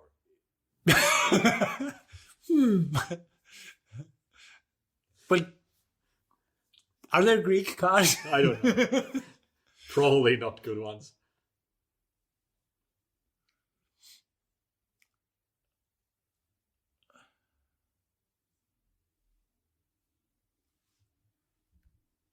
Yeah, it's kind of like Aquaman. He doesn't care. Yeah, but he cares enough to help a waitress. And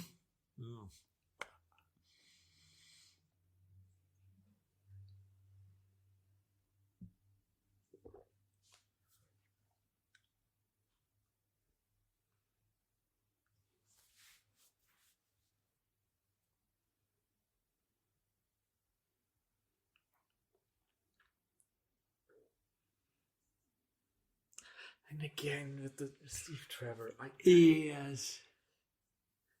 Can't you just get over that? I mean, perhaps now would be that one time that she can tell this story and say how she got better. But I mean, the crying thing and stuff. Yeah. I mean, I'm not saying it's better in the theatrical cut, but it's basically Wonder Woman still hung up on Steve Trevor, and all that Lois Lane is doing is, I'm sad that Superman died. I mean, yeah. Yeah.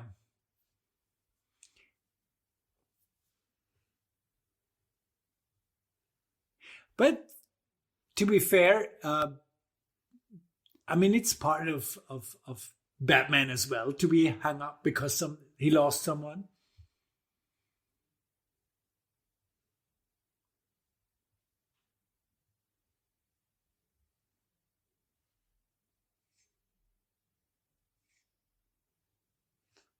Yeah, your grave is probably going to be empty.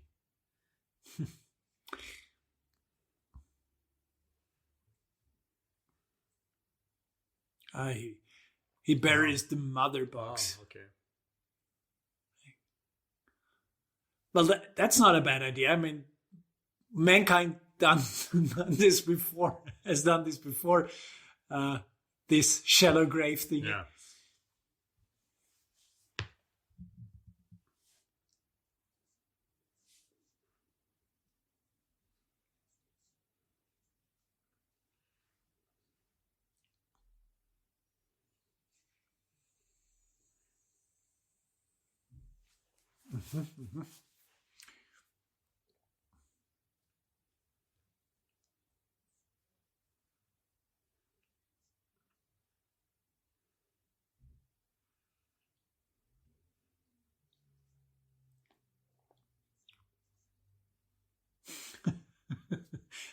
Ha ha ha.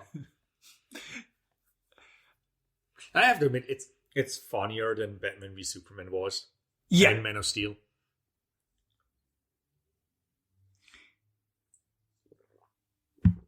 And I mean, it makes sense for a minor character. If you have someone joking around, it makes sense for a minor character who is not all that emotionally invested in the story. That's okay.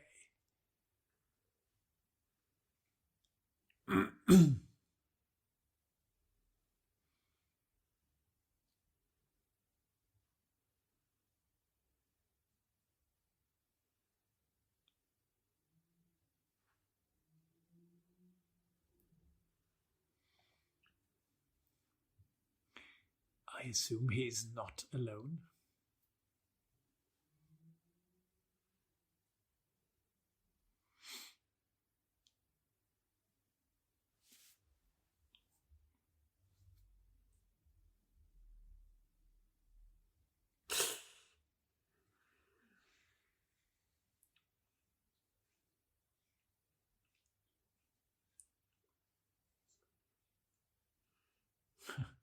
This is just a weird casting choice. But I must confess, I like it. I think the weird thing is that because he's also been J. Jonah Jameson. Yeah, of course. And I think kind of still is. And obviously, I mean, other people have played different roles in different universes as well. But yeah, it's just, at first it's a little bit weird. Obviously, he's doing a good job and everything, but yeah, I mean, he always does a great job. I love him. It's...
Meanwhile, back in Atlantis. Under the sea. Down where it's wetter. Okay. Finally, the mother box. I mean, we're only how many hours in? No, I honestly thought the first time we were in Atlantis that we would see the mother box scene and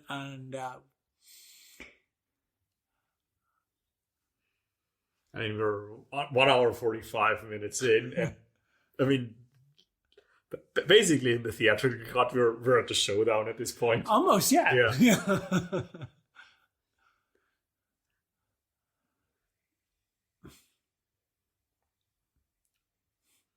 And again, the speech bubble. I love it that you call them speech bubbles.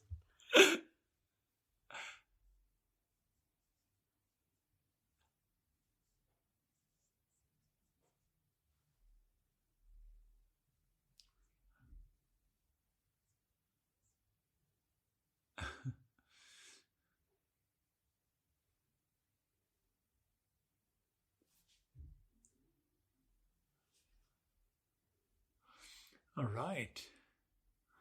But this scene is new, isn't it? Well, there was a similar version in the theatrical cut, but yeah, again, it's expanded. Yeah.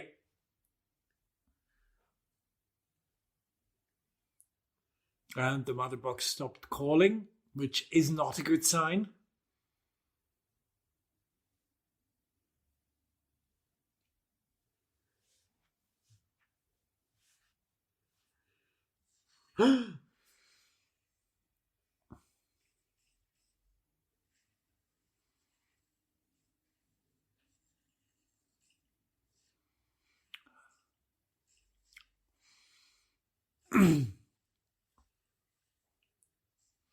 Oh, a lot of blood again. Yeah. Again, rated R. Yeah.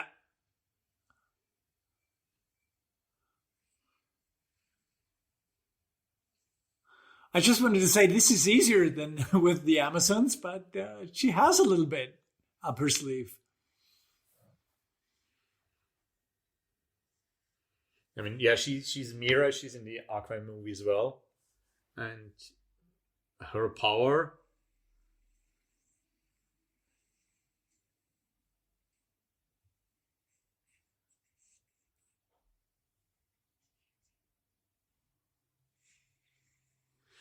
Oh, She okay, can okay. manipulate water. So basically, she's sucking the water out of him, or tries to. And that worked. Actually, it worked. Yeah, for a second. Yeah, not long enough. Yeah, but good choice.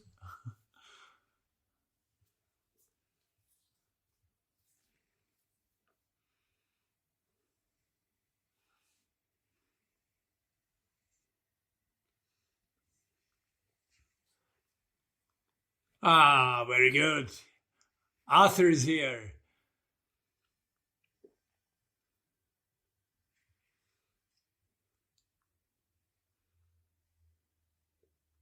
One thing I think does not really work is his contact lenses. They make him look like he's not focused or anything. I would have just kept that away. Yeah, I think they're the colored lenses. they're trying to make sure that okay, yes, his eyes are different. That's why you can see underwater. Because, Yeah, I mean, technically it's dark, but yeah, I think you. No, I think the idea is great. No one cares.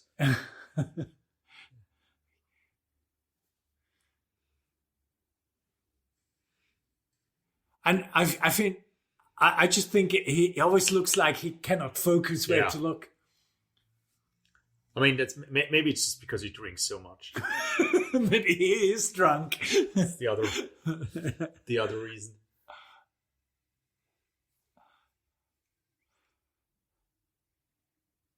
Okay.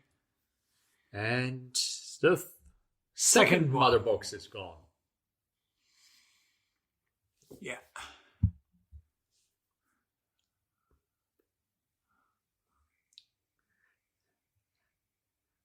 Yeah. It just slows everything down, the speech bubbles.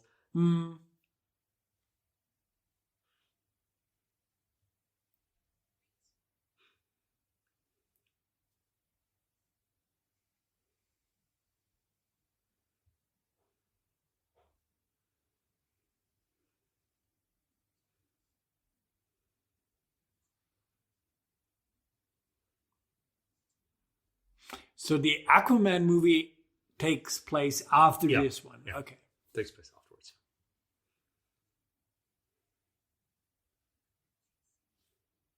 And it's actually kind of the end of the movie is actually quite cool because he gets his classic suit, he gets a trident. Okay. And I mean, as I said before, it's a lot of movie. There's so many things mashed in there, but it's not fun. Okay. But I mean, it's basically the beginning is basically Harry Potter. There's even a scene in an aquarium that's exactly the same as the one with the snakes. Okay. And stuff like that. And the Willem Dafoe character, he's kind of Hagrid who introduces him into I really have to watch that. You watch that one,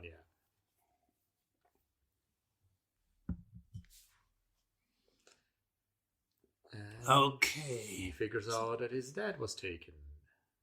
Yeah. And kind of again, I mean, I think he knows in the theatrical cut, he knows as well that his dad was taken. But this is so much more meaningful this way because it's kind of more explored that they have their differences, but he's still going and try and save him. Yeah. And the second mother box. 1 down. 2 down, 1 to go. Yes.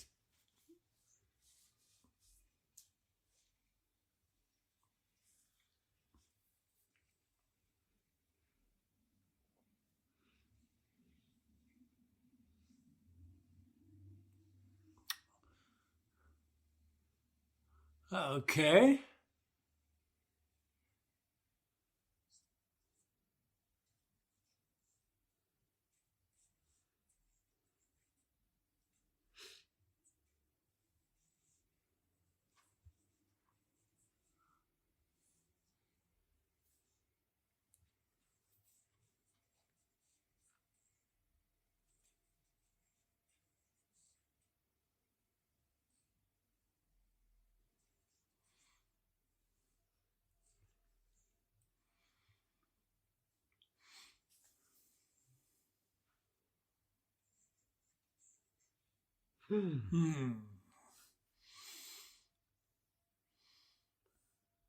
Well, I kind of like his... Part 4. Change Machine. Change Machine. Okay. I kind of like his new armor, Steppenwolf's armor, that it's moving and doing little things. Okay.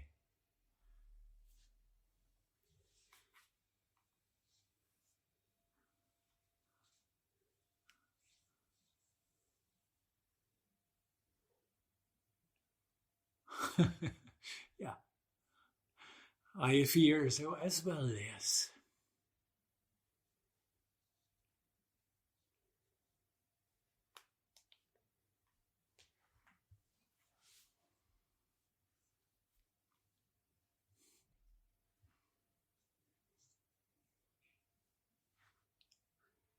And again, he isn't in the theatrical cut, he's not in the scene. Yeah.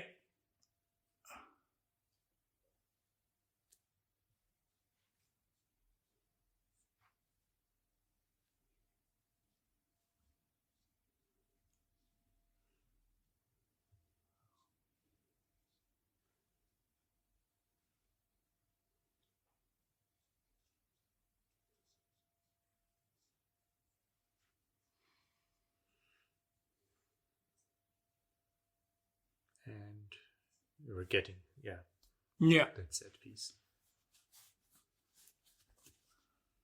And they're gone. Except the flag. This is so fun because he's actually the fastest. I like that joke. Sorry. It's silly, but it works. It's a very obvious joke, actually. But I like it. Simple minds are easily amused. All right.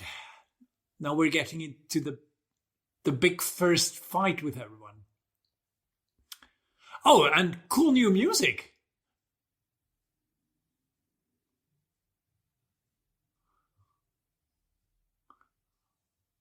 I don't know if it's a bit too pumping for that scene, but cool. I mean, for finding an ID tag.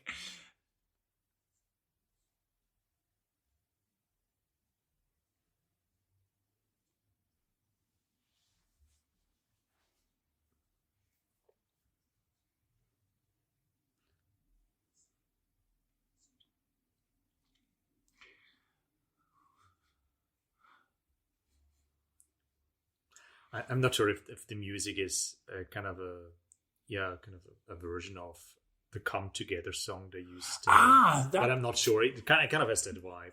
It has that vibe, yes.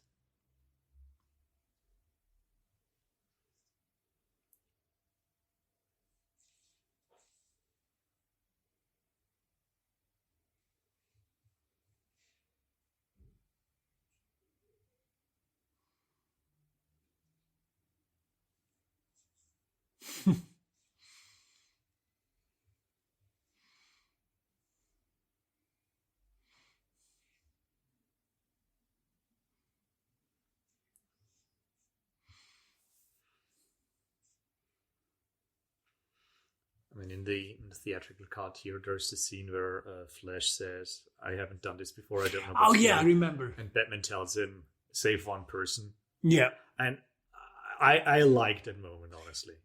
Yeah, I thought that was nice. Kind of save one person, then you'll know what to do.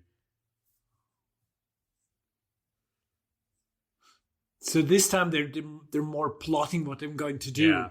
Okay. They're working together a little better than they.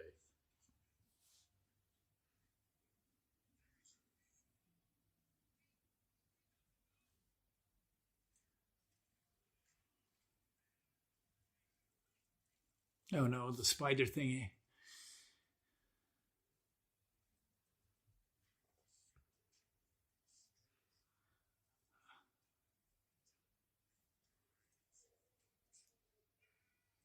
Okay.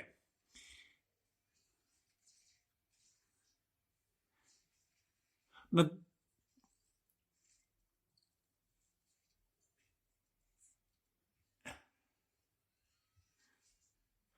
I mean, he didn't follow the rule, don't engage alone, but... Yeah.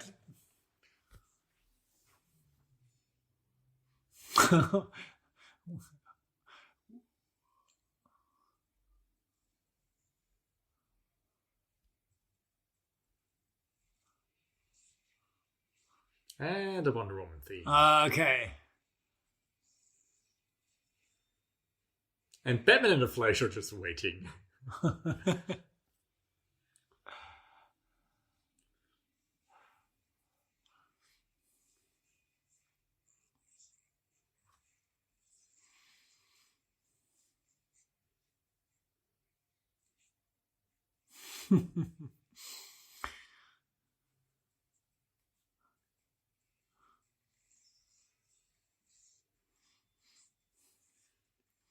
Ah, finally. Now there's the Batman.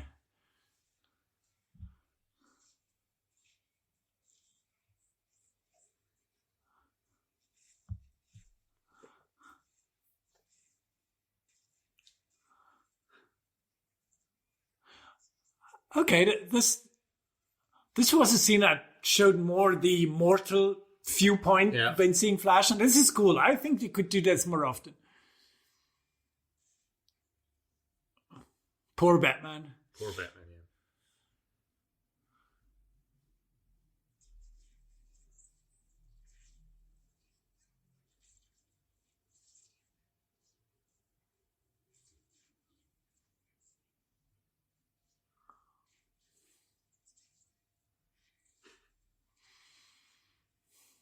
But we're not finished.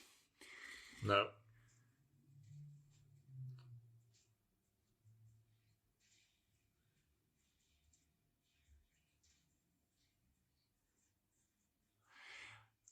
The thing is, I know here we have old Batman. He's no longer in the peak of his physical strength.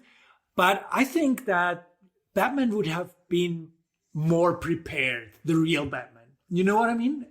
He would have analyzed the parademons more before engaging. Yeah. I mean, I think Alfred made him a strong Oh, yeah. there. I think that's part of kind of the preparation. But yeah, I think real Batman. I mean, yeah, he has this crawler. He has a crawler. I mean, yeah, okay.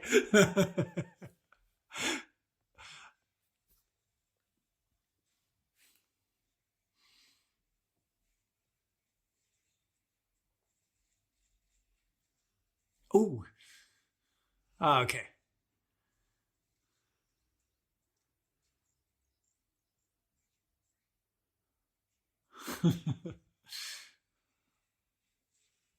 And I really like Jeremy Irons as Alfred. I think he's cool. Perfectly fine. Perfectly fine.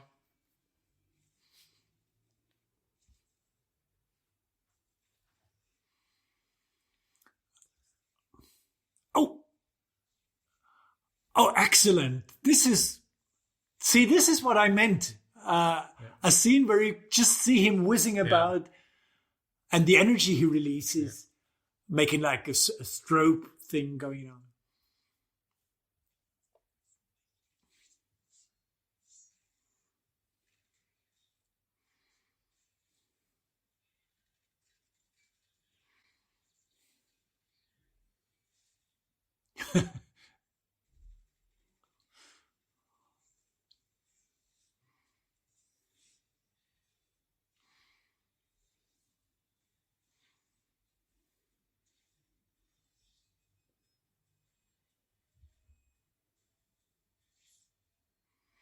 Oh, okay.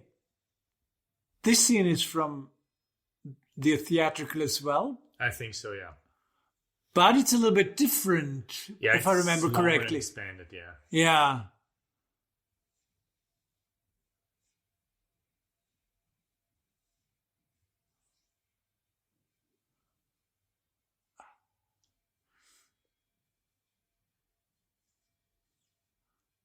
And exactly the same shot as in the theater. Yeah, as well. it's almost the same. And that's a great scene. Again.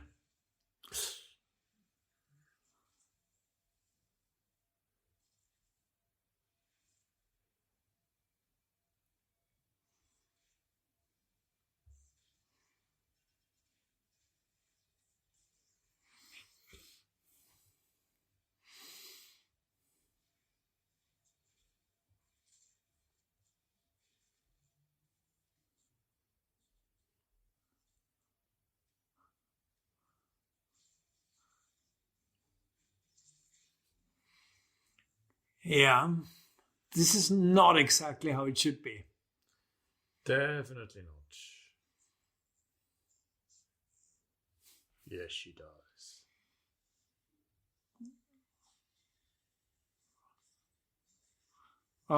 Her explosion thingy.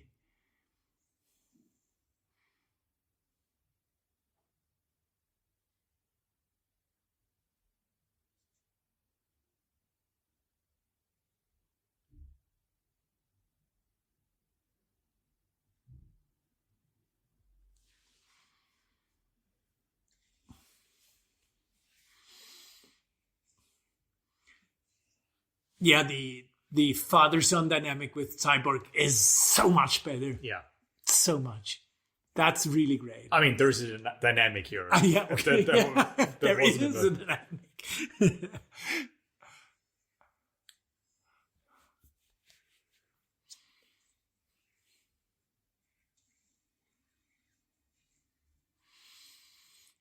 Very good.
Yeah.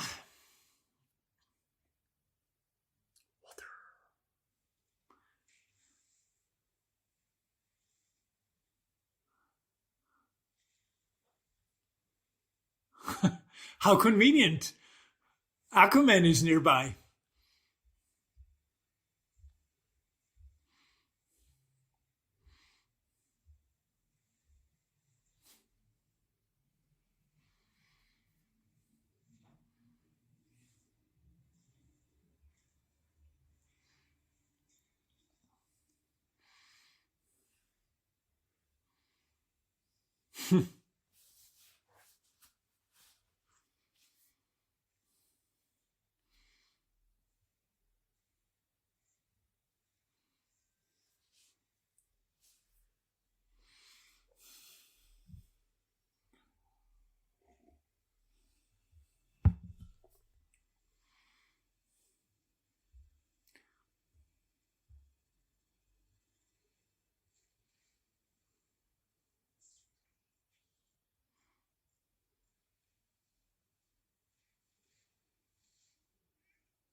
I mean, yeah, this part again is very, very similar.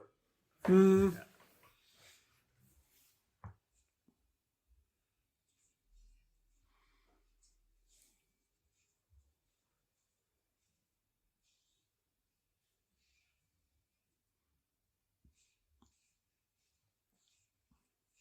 Yeah, but I mean, this part is cool. It works.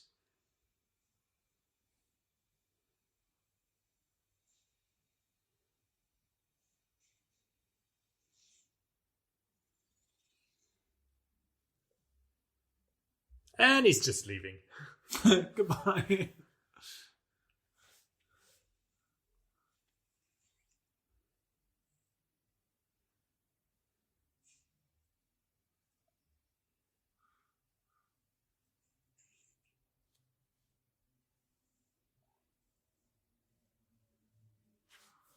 Ah, so he was called back.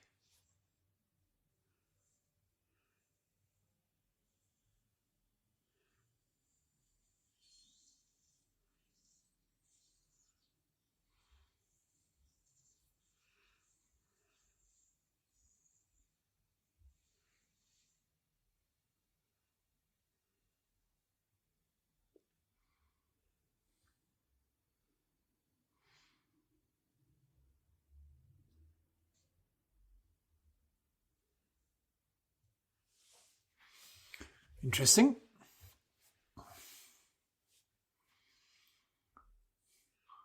I think.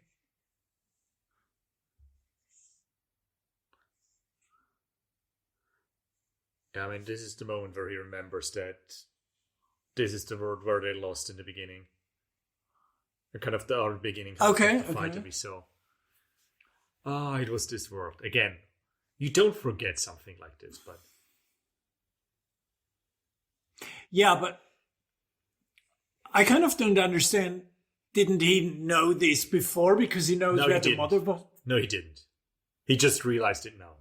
That's Okay. one of those things that doesn't make any sense. Okay. Obviously, it's no big deal. No. I mean, it's But no yeah. big deal, but it doesn't make sense because he was looking for the mother box and he knew this must be the world where they lost the mother boxes, wouldn't it? Okay. But maybe it just took longer to realize.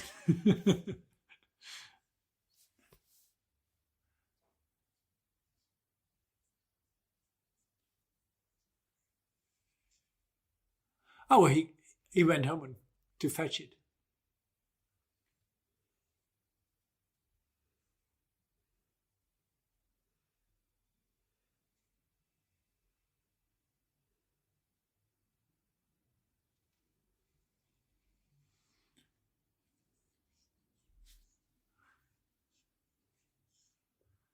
Okay, now he has some bad news.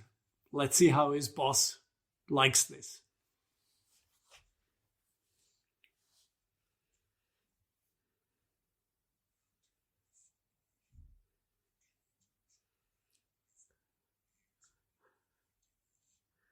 Yeah, another MacGuffin. Okay. Now there's the anti-life equation as well. Yeah. Okay.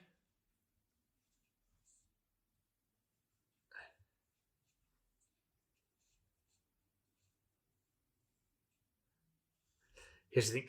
I don't understand why you need that. That's a good question. I mean, the only reason... Well, I don't remember everything about the anti-life equation. I mean, here's the thing. If you're building a connected universe, obviously you can drop in things like that to continue the story. But, I mean, this is the last of these Snyder movies that we're going to see. You don't need to spend your time. I just wanted to say this, because why do we need that? It would be something that you could use to make, say, an evil Superman. Oh, we have Darkseid. I'm sorry. There he is. I thought his boss might not be pleased with him. Steppenwolf.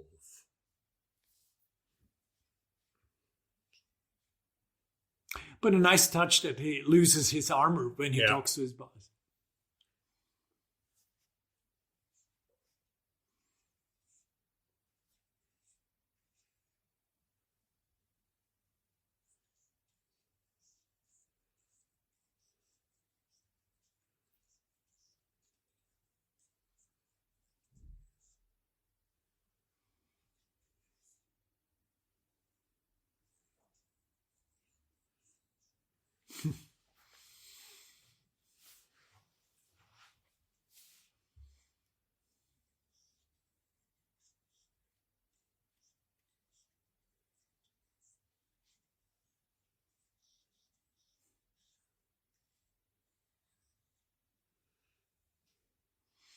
Nice voice actor. Perfectly fine.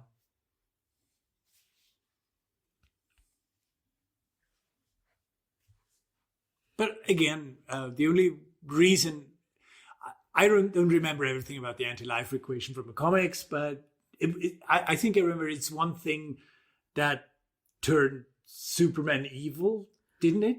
Wasn't it? I think so. I think it was. Yeah, I think it's technically connected to that. Yeah, I think it's kind of the whole just, nightmare thing. Yeah, it just turns everything around. And, but as you said before, I don't think it makes sense to introduce it here because we don't need it. We have a great MacGuffin. It works. Three MacGuffins. Yeah. Oh, it did belong together, Unity.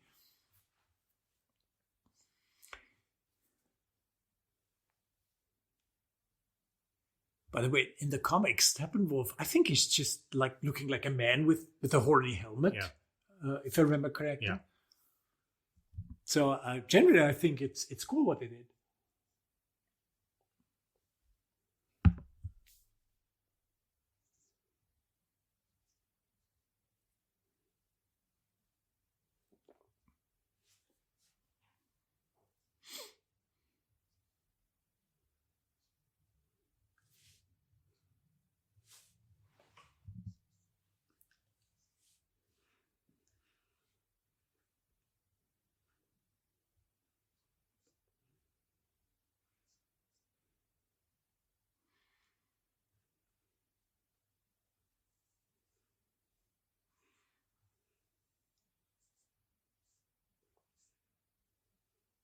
Okay, more exposition.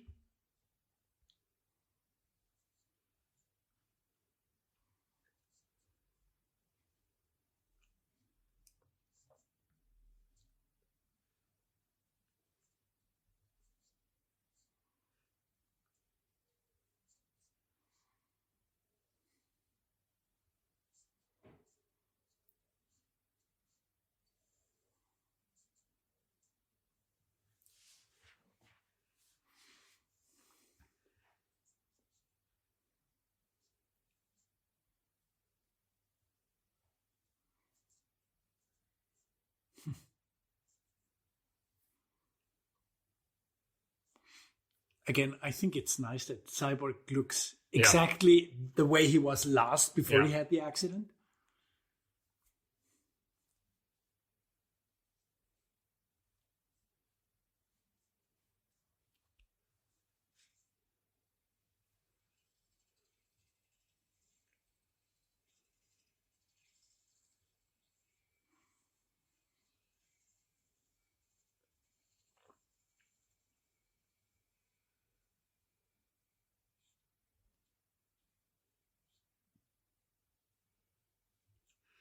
I mean, it's very similar to the Infinity Gems. Kind of, just as they're responsible for some of the heroes, they're also kind of the MacGuffin in the big team-up movie.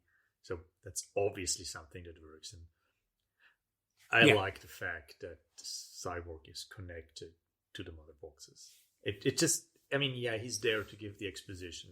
It just feels a lot more natural than it did in theatrical cut. Yeah.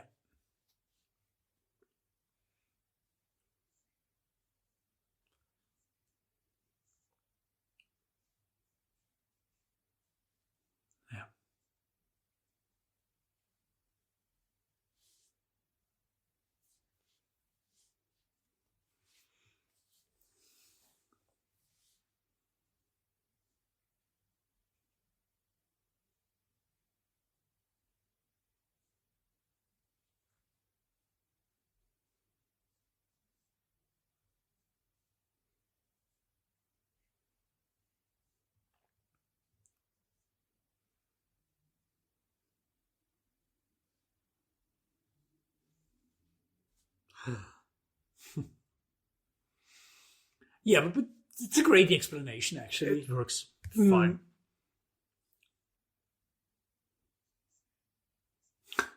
Is that a Superman theme playing? I think this is it's a little bit heavy-handed, yes, but I think this works a lot better than just what they did in the theatrical version. This is really cool. I mean, in the theatrical, it's just, okay, we have a mother box. Let's wake up Superman. Yeah. No, that's really, really great. Cool.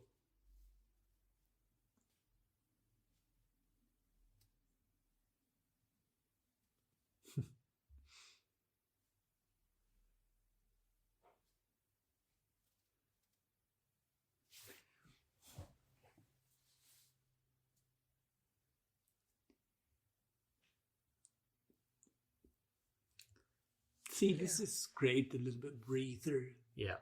A little bit of heart. So nice.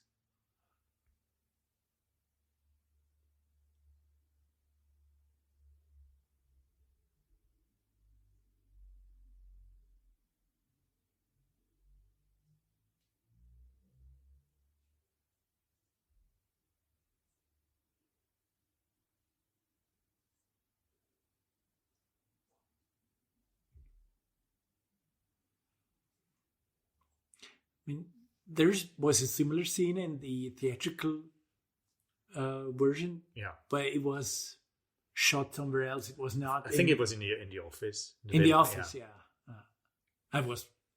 Yeah, because in that version she still worked at the Daily Planet. Yeah, in this version she doesn't. Exactly.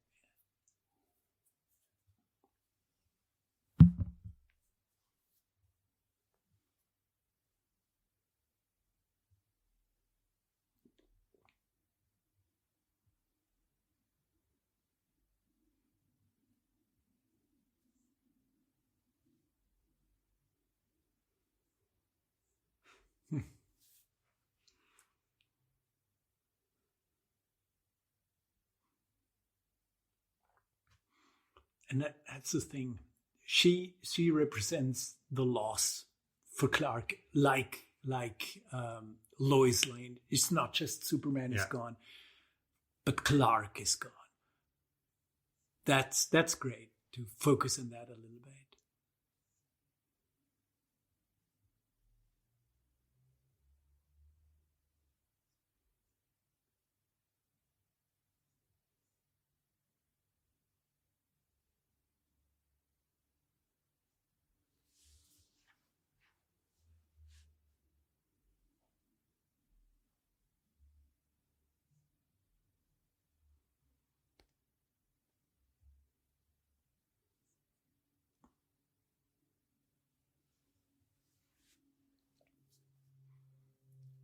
Yeah, Amy Adams does a great job. She's really good. She's really good at this part of being Lois Lane. But I don't see the feisty reporter. Yeah, exactly. But not that was a big part of her role in these movies anyway. But yeah, of course, she was just there. I mean, I think she's, I would say, better in this one than in, because this is just a grieving girlfriend, which I think she should have a bigger role than that. Yeah, but totally, in Dawn of Justice and in Man of Steel, there was just something missing. Beautiful scene. Yeah. What? And holy kid! And this is one of the things I absolutely hate. Oh, it's Martian Manhunter. And I don't get this. You have this beautiful scene between Martha and Lois that actually makes sense from Martha's point of view. And now you give it to them. It doesn't make any sense. I'm disappointed. I mean, it would be cool that Martian Manhunter is in there, but I don't get this. I'm really disappointed because it was a very powerful scene, and now it's just broken. Yeah. Oh yeah. Oh. And why introduce Martian Manhunter at this point of the movie? That makes no sense. I don't assume he will be part of the rest of the story, will he?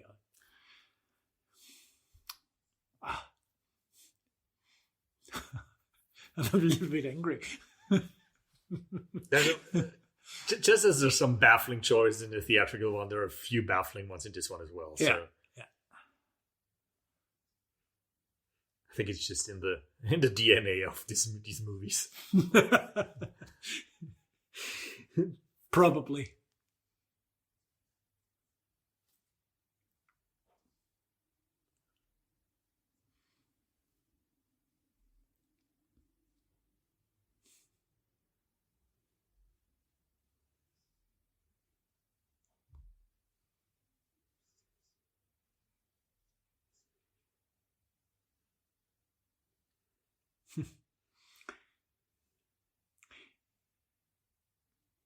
Yeah, I mean, it's nice that they again emphasize that they're going Part 5. All the king's horses. All the king's horses. Yeah. I mean, it's fine that they're emphasized again that they want to revive Superman.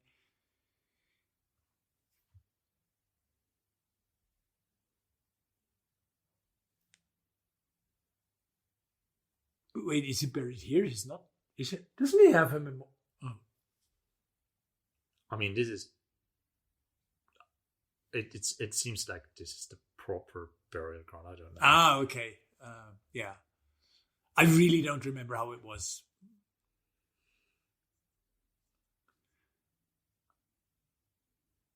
I mean, that part is probably based on Death and Return of Superman. Probably, yeah. And there he was buried under the... Yeah, there... It wasn't buried in Smallville, it was buried in Metropolis, if I remember correctly. It has been a couple of years since I've read that.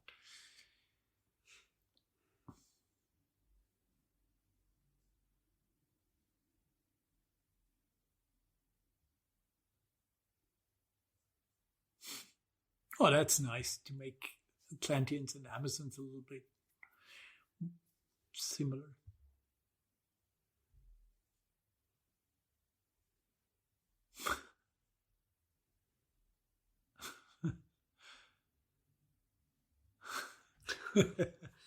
Yeah. Is she 5,000 years old? She's immortal. Doesn't really matter.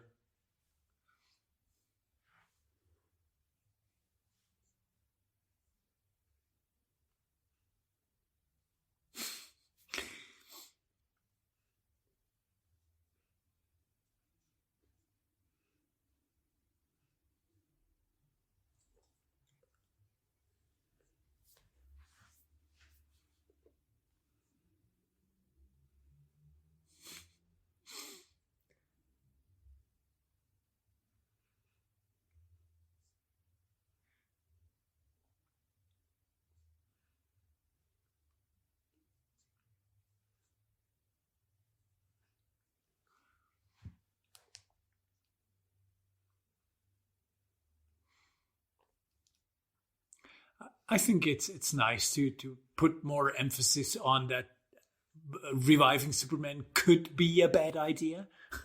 Yeah, I mean, but when you look at this season, it's kind of it mirrors the scene from Batman vs Superman, where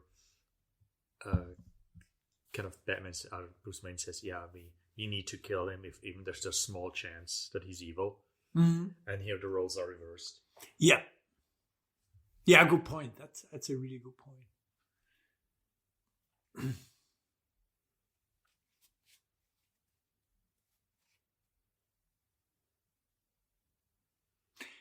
I don't exactly know the time frame right now. How much time has passed since Superman died? A couple of days? Must have been a little bit longer. I think so. It must be weeks or months. Okay. But it's not that clear yet. Yeah.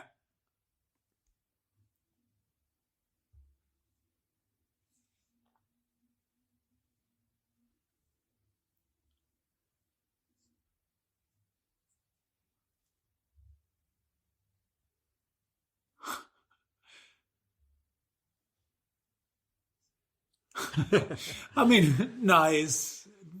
These little things are nice when you have the time to do them.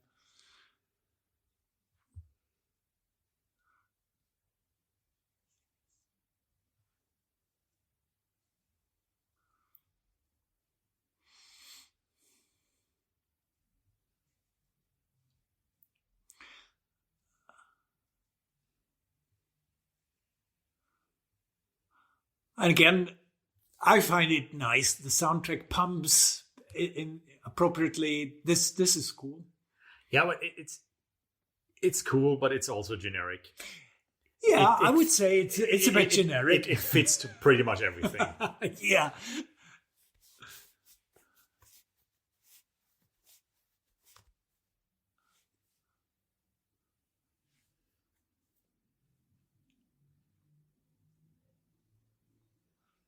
Oh, so Cyborg is late.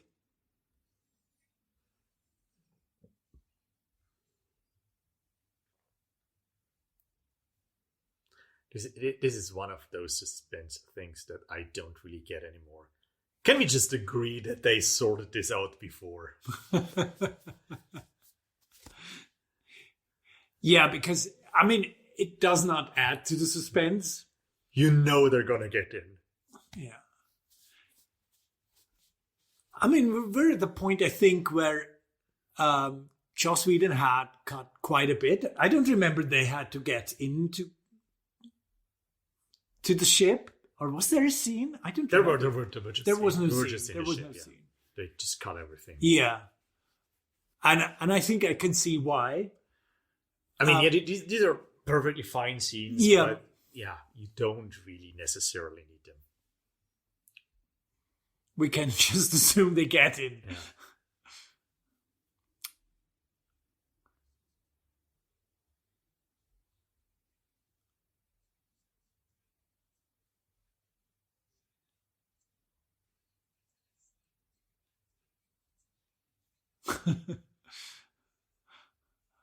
But yes, it's nice to have sort of an explanation why no one else is here. So it's okay. Makes sense. Yeah. Clears everything up. It's not really necessary.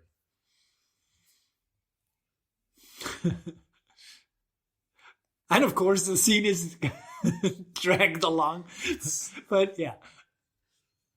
Everything goes on and on and on and on.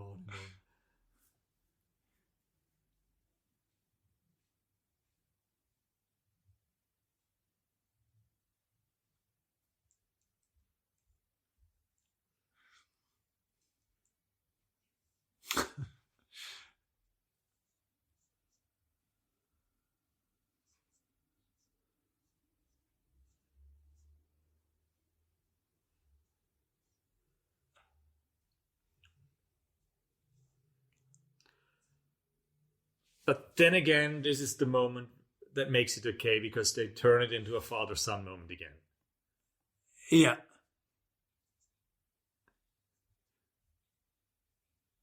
And I think that definitely Cyborg is the one who gains the most from the Snyder Cut. Yeah, definitely. Because he is the lucky winner here. He is, yeah.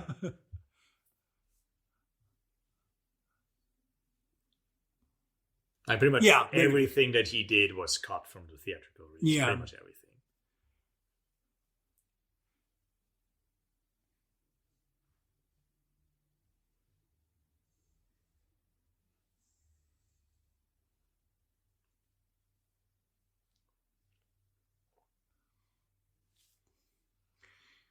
All right.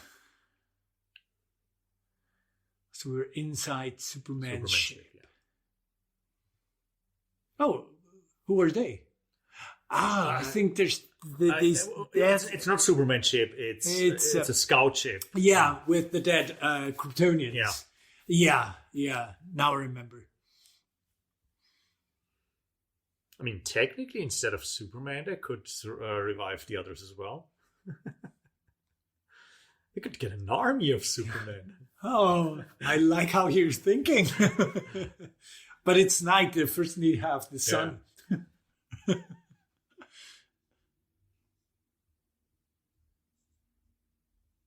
I think that's another difference as well. Isn't it in theatrical cut, it's day? Here it's night. Oh, good question. Yes. I mean, it's clearly night. It's clearly night. And the people are still working. So, well, they probably work 24/7, but it's clearly night. And I think, but yeah, and someone is sleeping. Yeah. Huh? Oh, is it Lois Lane? It's Lois. Yeah. Yeah. Yes, of course. She misses him. She misses him. The whole world misses him. But yeah, it's nice. She misses Clark. She doesn't miss Superman.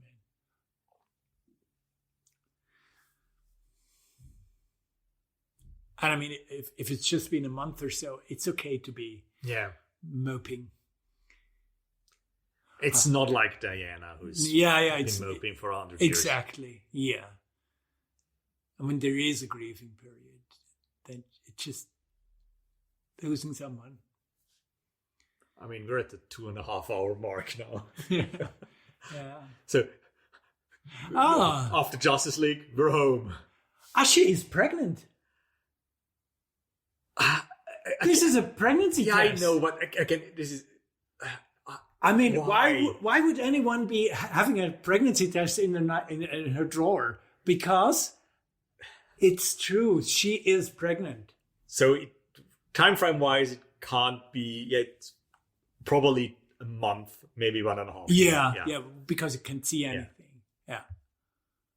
But then again, it's one of those things that doesn't really make sense because this version of this universe is clearly over. So why tease people with that? Yeah.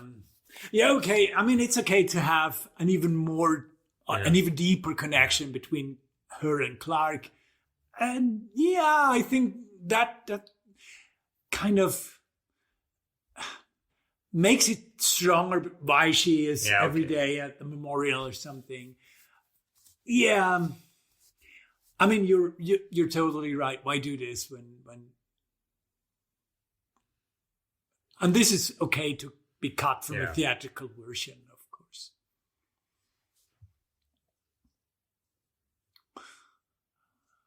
Okay. Now we're getting ready.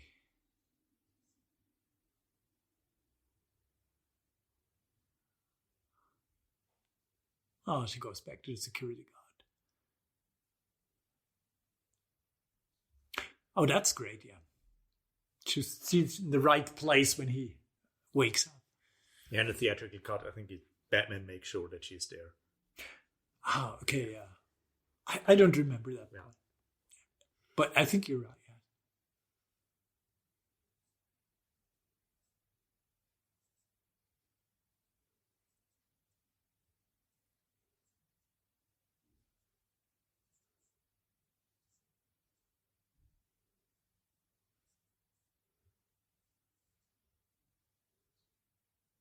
Okay. This is the same thing, basically.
Okay.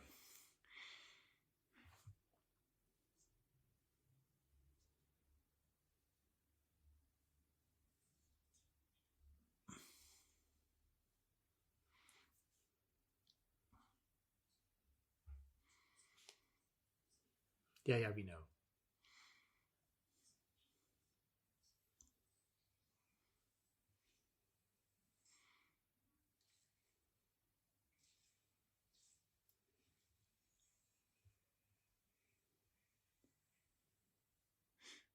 It's a vision. It's a vision of what happens when the unity is achieved.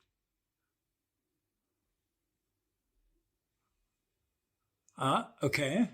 Diana dead.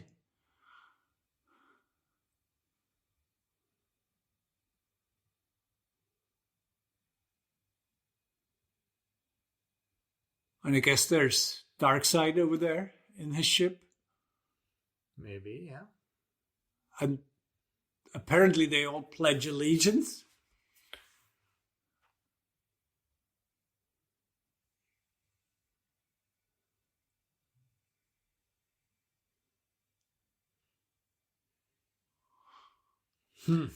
Aquaman dead. Aquaman dead. Superman grieving. I guess this must be Lois Lane then. Or Martha. Yeah, probably. I think so. Or Batman. I mean, this could be the Batcave. The Green Lantern.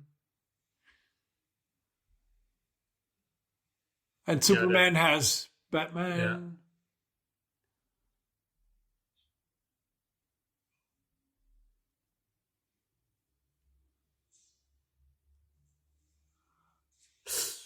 But, I mean, generally it's nice to give it a little more weight. Yeah.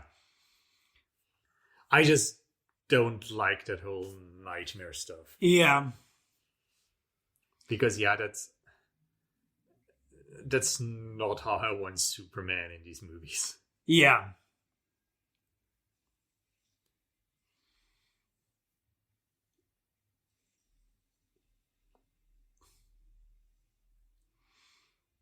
And I mean, this is just a cool scene.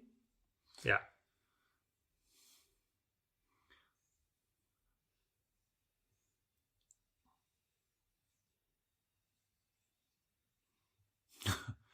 He reverses time a little bit.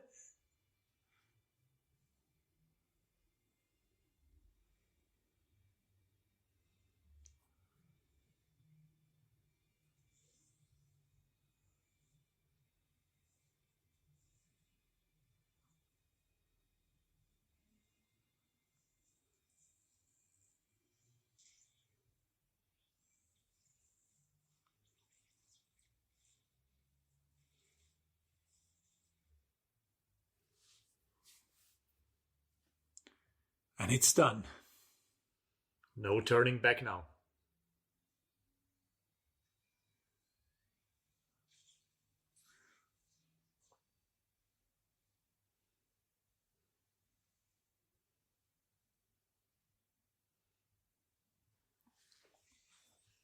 Ooh, the mother box.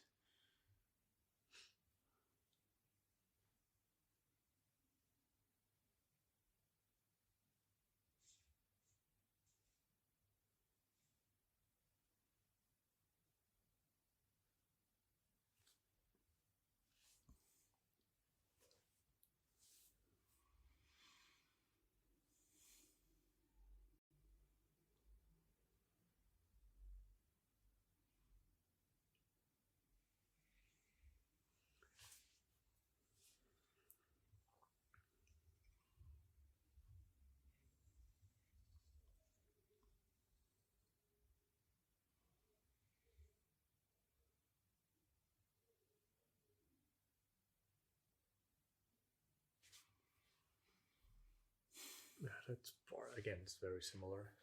Yeah.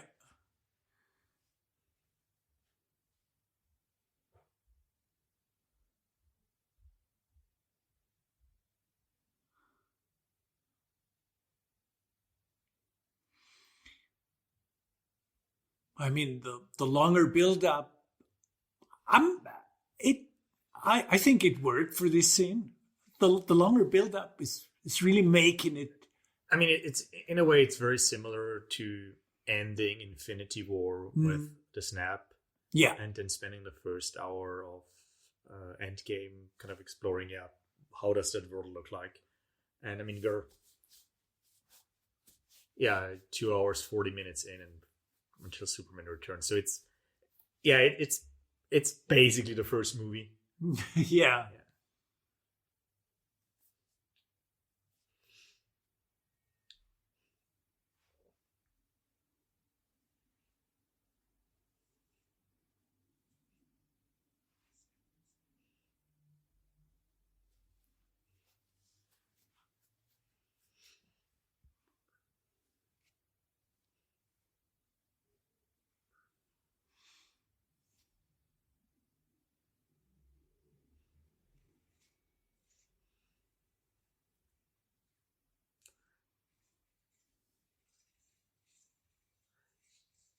Oh, this is new, isn't it? No, it was the same in the theatrical one.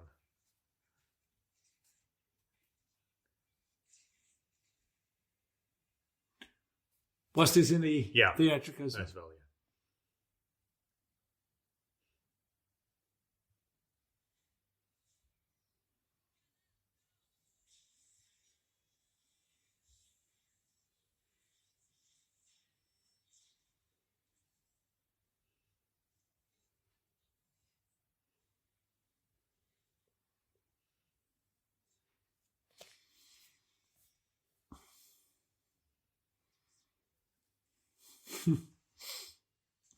Yeah, restraining Superman. Good plan. Good plan. Yeah, good plan.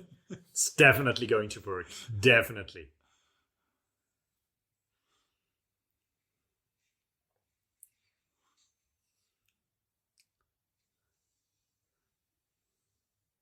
Now ask him a question. Who are you?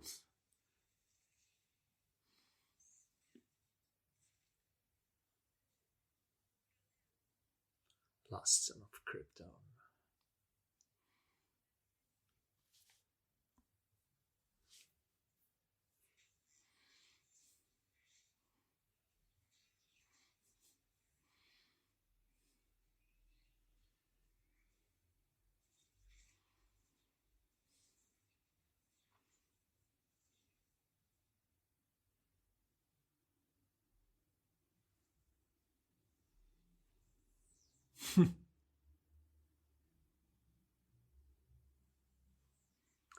Exactly the same shot as in the theatrical. Yeah.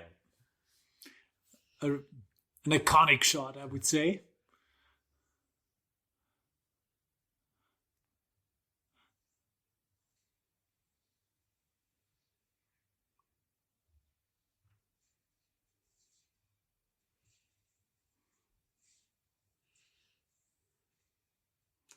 I think the only weakness that Barry has at this point is tripping. His only weakness. Yeah.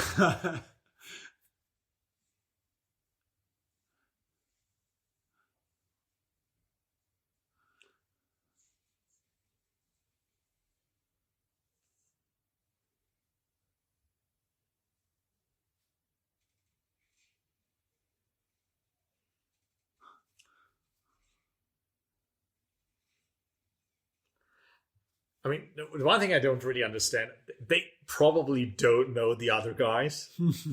But they see, okay, this one is Superman, so let's shoot at Superman. Yeah.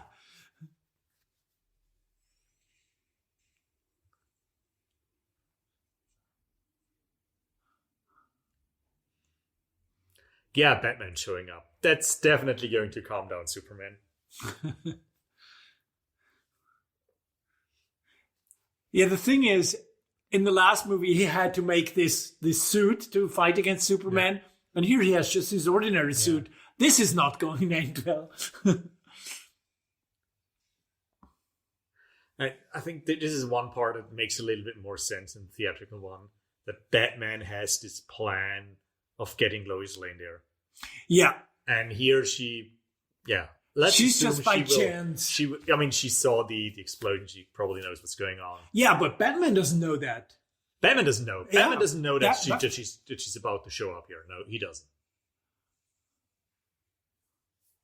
And that would, in the theatrical release, that would make sense to have Lois Lane there to talk to him. I mean, that's what Batman would do. He would prepare for all eventualities.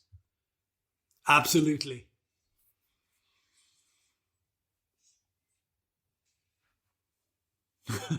Headache.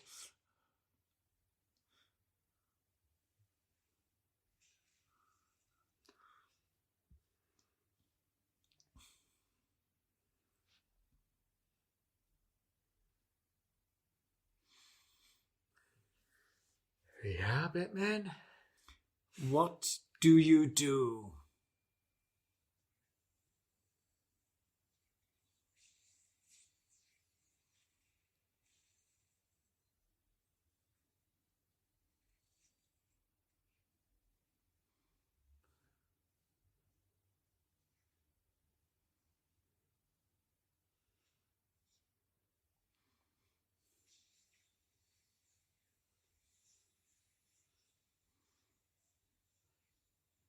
Good thing he has the new gauntlets. Good thing, yeah.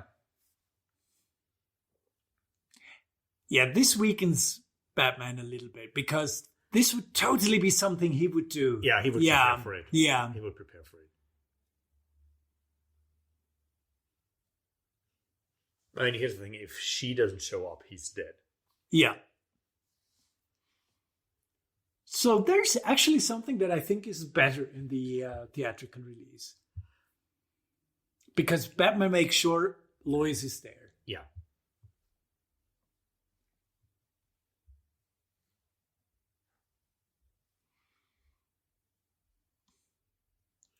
Or even if you want her to show up on her own volition, give Batman a moment to know that.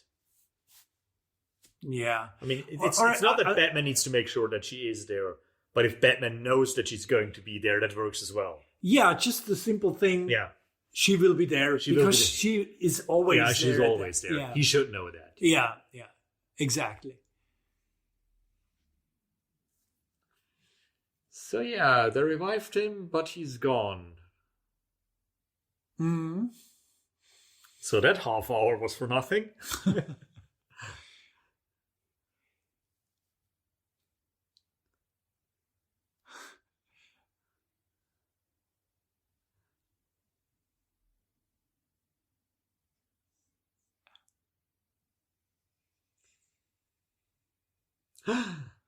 And Steppenwolf again. Okay.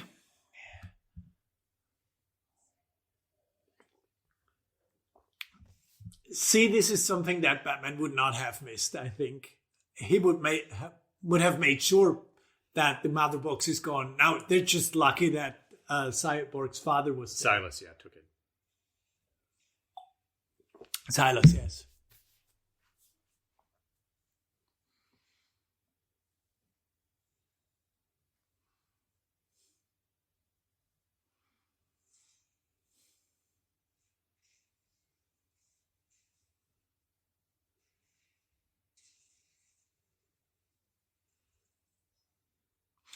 Okay, but they don't know it.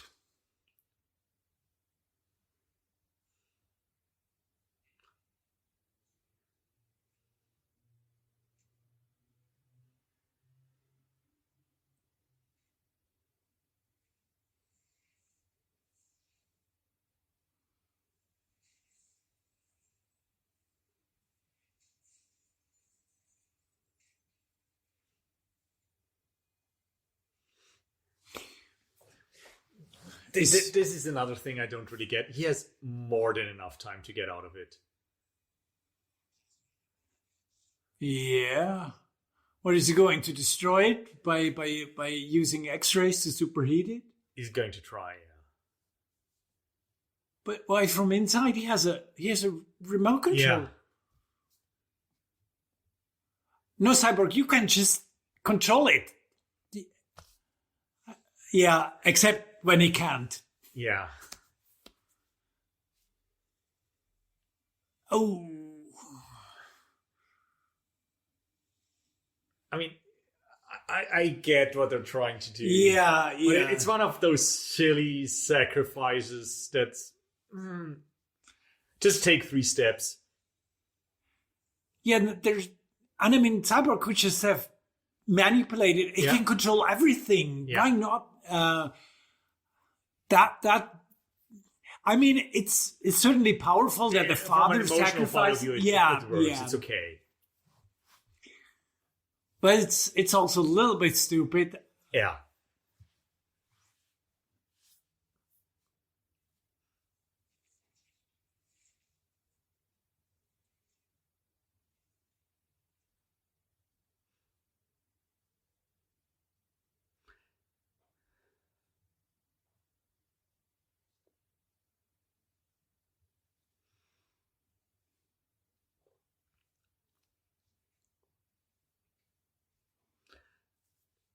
Obviously, from Cyborg's storyline, Yeah.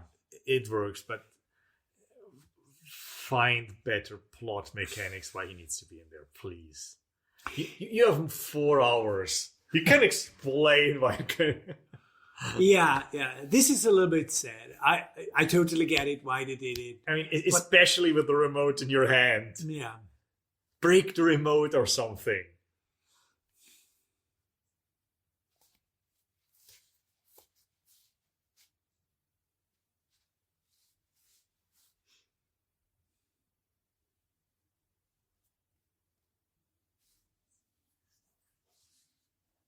Interesting how he moves more like a robot at the moment.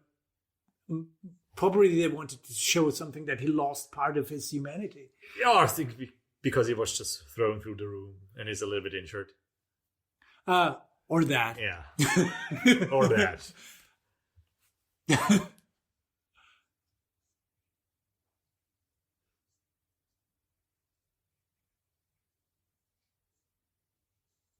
Okay.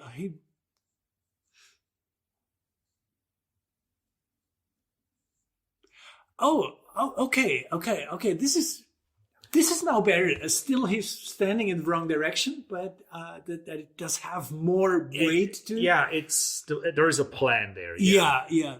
Okay. Yeah, I still think. Yeah, well, probably. Part 6, something darker. Yeah, as if we wouldn't be dark enough right now.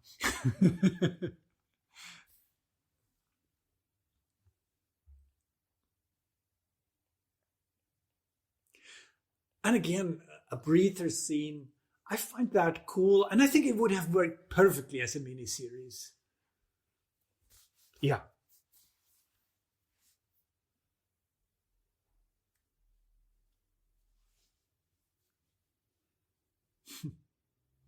I mean, I don't know how long WandaVision is in its entirety, but probably not that much longer than this. Yeah, I think so. Yeah. I mean, the episode lengths and are very most of the parts are half an hour, 40 minutes long. Yeah. So.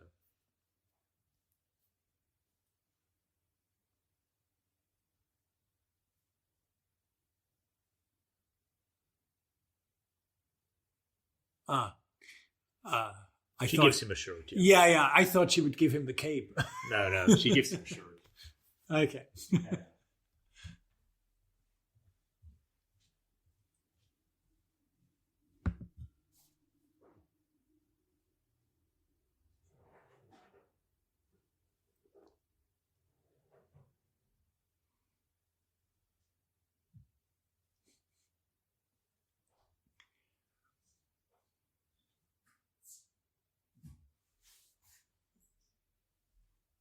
Now that we had this scene with the Martian Manhunter, it's hard for me to get into the things that Lois says, because she has been talking with the Martian Manhunter version of Martha, and now she says, "Oh, she's a proud woman."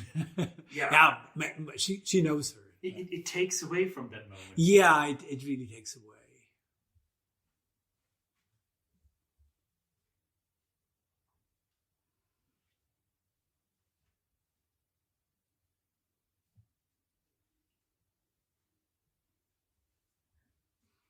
still, that whole thing going back to Smallville, to the farm, I think that's good. Yeah, I mean, there needs to be a moment for Superman to... I mean, he's been dead. He needs a moment to readjust and become who he's supposed to be.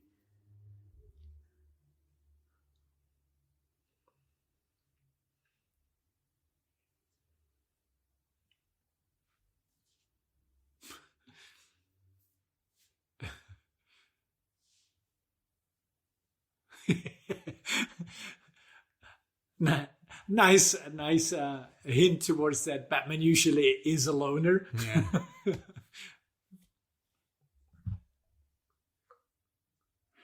So it's a ghost city. I guess we the whole part with the Russian family is skipped. It's gone, yeah. Okay. I mean, I do understand why it was there, to give a more human perspective on all of this. But let's see if we miss it. I think that Russian family, I think, is probably more of a reaction to all the destruction in Man of Steel and Batman v Superman. Yeah.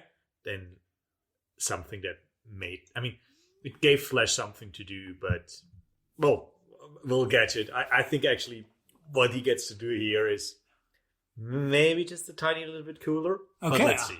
I'm looking forward to it. I just thought about it. Yeah, if we don't have the Russian family, what is does he get Flash to do? doing? Yeah. Okay.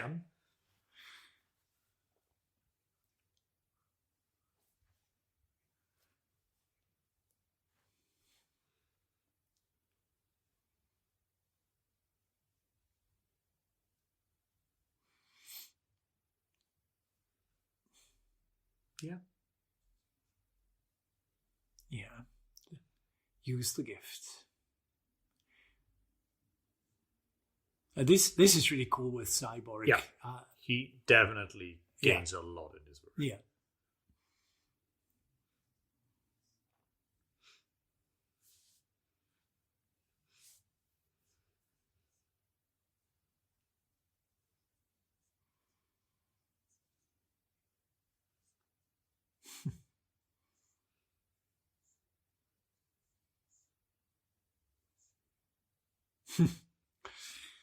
Great speech, Batman. Oh, by the way, I think it's great that we got rid of a lot of his jokes.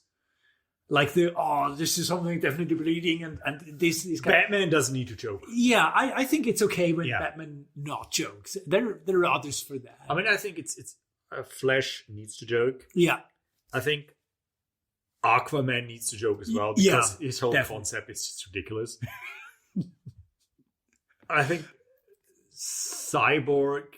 I mean, I think Cyborg should get some room to joke as well.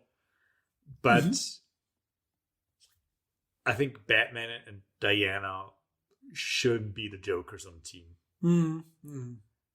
And I think, in Superman, I think Superman should be, I would say, fun, but more on the kind of dad jokes. Yeah. Superman's humor should be wholesome.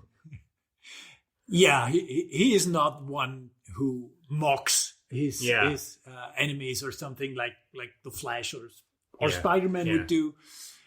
He is, if he makes a joke, it's a light-hearted, good-natured. Yeah, kind of like Captain America. Exactly. Good point. Like that. Good point. Yeah, exactly like Captain America. Kind of, if there's humor, it's usually self-deprecating because, I'm old. Yeah. Or if it's not a serving, it's not cynic, it's not ironic, it's just dad humor. Yeah. Or it's going to be other people making fun of his wholesome nature. That's what Captain America is there for as well. Yeah, totally.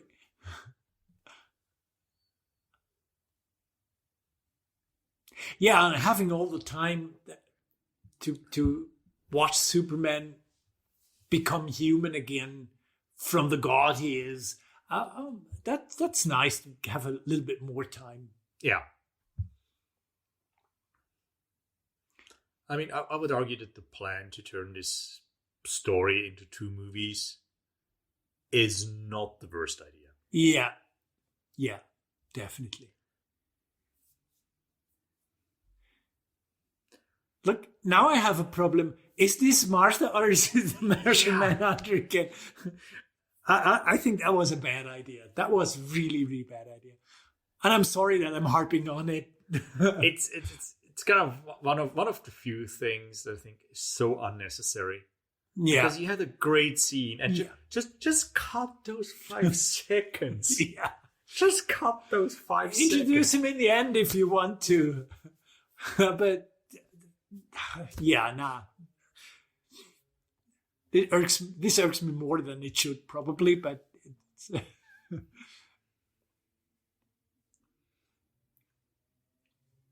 but I guess Superman would have seen through the disguise. Yeah. Probably.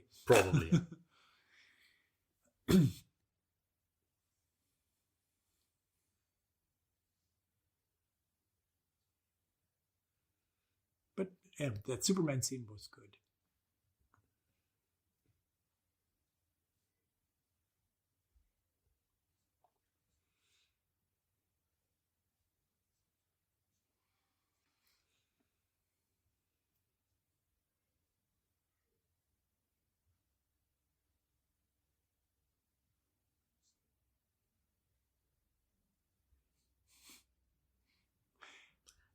The Aquaman scenes are nice as well.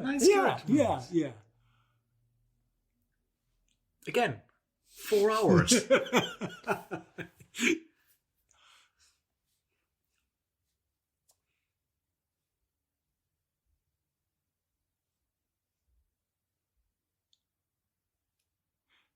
I said that dream in Batman v Superman, where he had that strange... The nightmare, yeah. Oh, yeah, there was that flash scene with... I'm too early. Yeah. Oh, I totally forgot about that. Yeah.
And we're All getting right. closer to the end.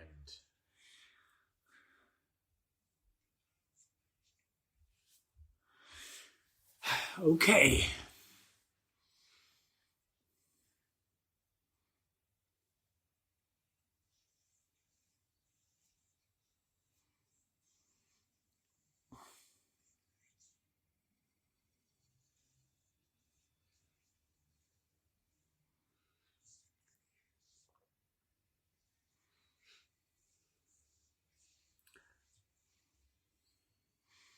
I mean, one thing I would argue is, I mean, for in Endgame or Infinity War, because we understood what each of the Infinity Gems does, you as an audience kind of realize, okay, yeah, a gauntlet with all these Infinity Gems, it's going to be something really powerful. Yeah. And here, we don't really, I mean, okay, one of these boxes just brought back Superman, but that's all we know of these boxes, and that's why we should be afraid of them together. I mean, I would have liked if they took a little bit more time and maybe introduced these boxes in different ways in other movies as well, and told us what they're capable of. And then, okay, so one of these box was enough to occupy a whole movie and all those shenanigans. So 3 of them in the same place, probably a bad idea.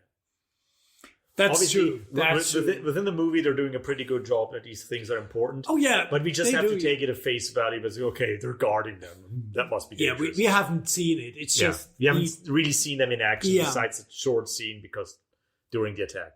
Oh, yeah. But at that point, they hadn't completely united. Yeah. They were just in the process. They were just in the process. I actually thought the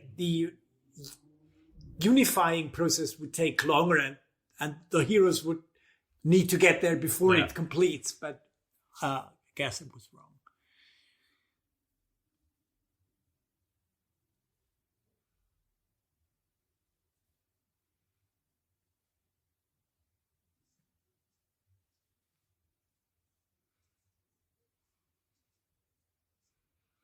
Jor-El. That's nice. That's nice.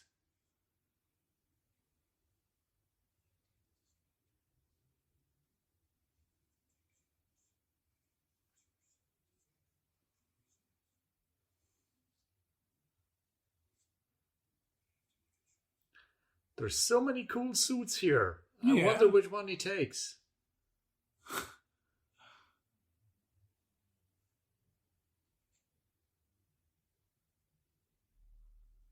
Okay, he does not take the red and blue one. Might it be a, say, black one? But there are these mechanical suits. They look pretty cool.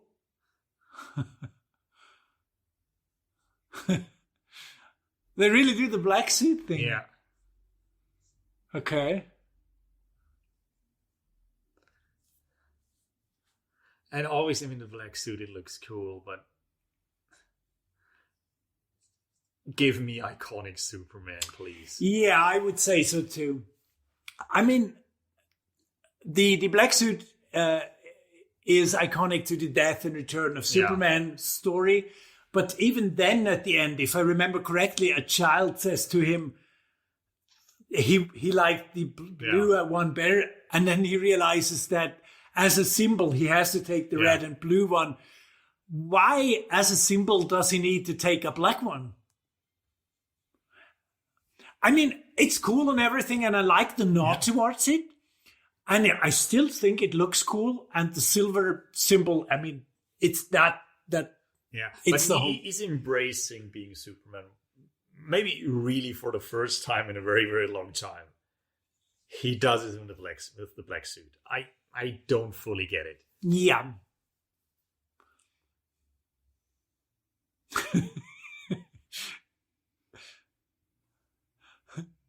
That's nice. Everyone is taking their weapons and he's making a yoga pose.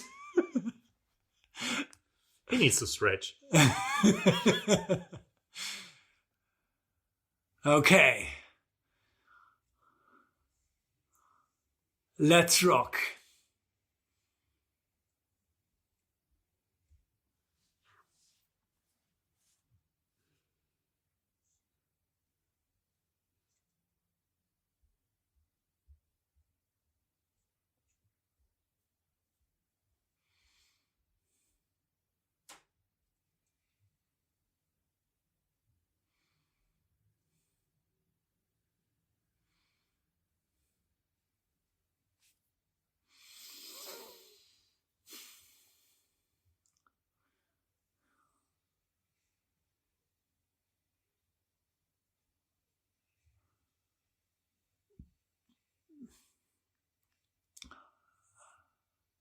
Okay.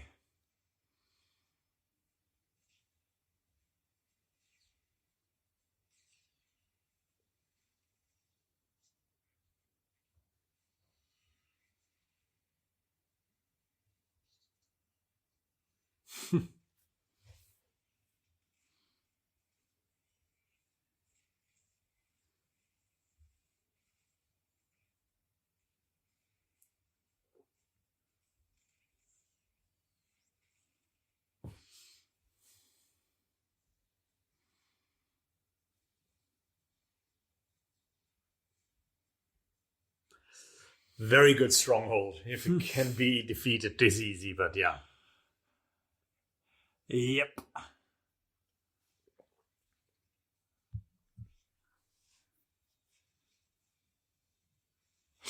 I think maybe this is kind of a symbol, because the finale in Joss Whedon's version was very red. Yeah. And that they wanted the red to disappear. Maybe, yeah. Maybe I'm interpreting too much into it. It's completely different color palette.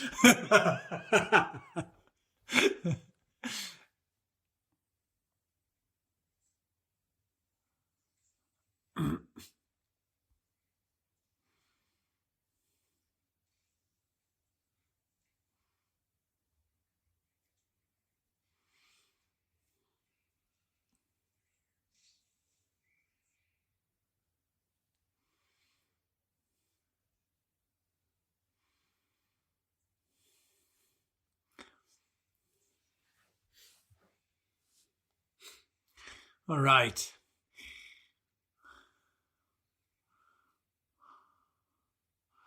Now, Batman is the bait.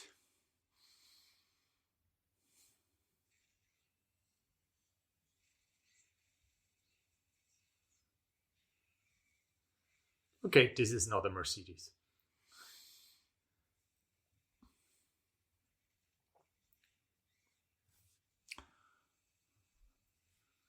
I actually really like this Batmobile. It's fine. I think it's a cool one. It's kind of a mix between the Tumbler and kind of the Batmobile from, let's say, the Keaton one. Personally, I didn't like the Tumbler all that much. I like the Keaton Batmobile the most, and it's basically the same in the animated series. And I mean, the idea of the Tumbler is kind of that it's rooted in reality. Yeah. I mean, obviously for that version of Batman. it works perfectly for that version of Batman. And this is something in between. Yeah.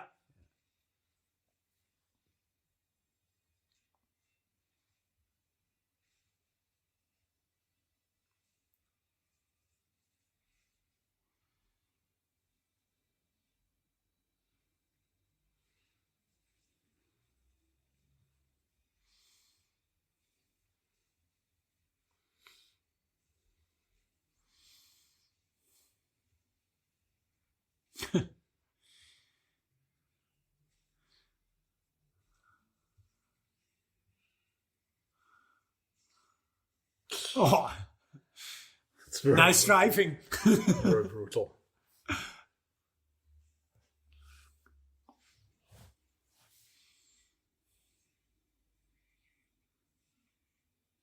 Oh, and it's a convertible now.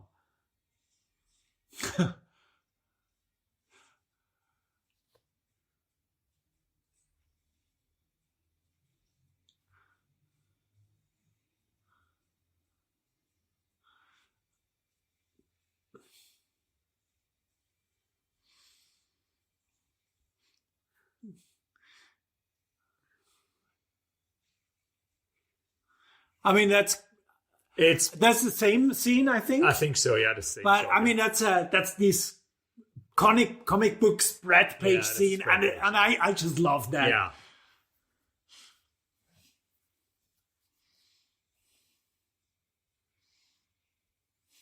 Oh, air is not exactly his element, is it? Not really, no.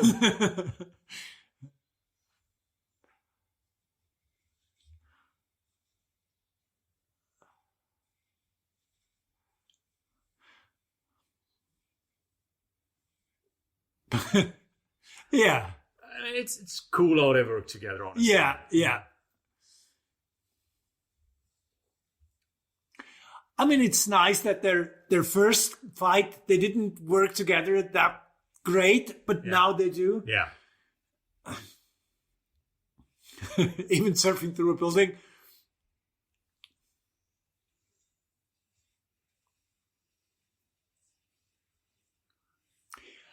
Good thing that village is empty. Yeah, I just wanted to say, good thing they established that this is a ghost town.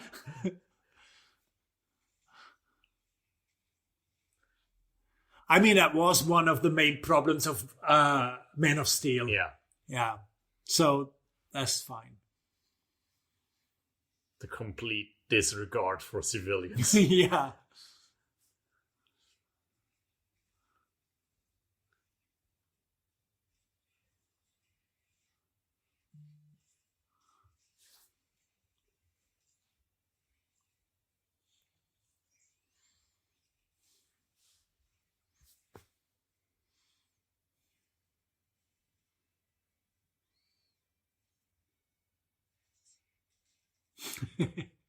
Two for one.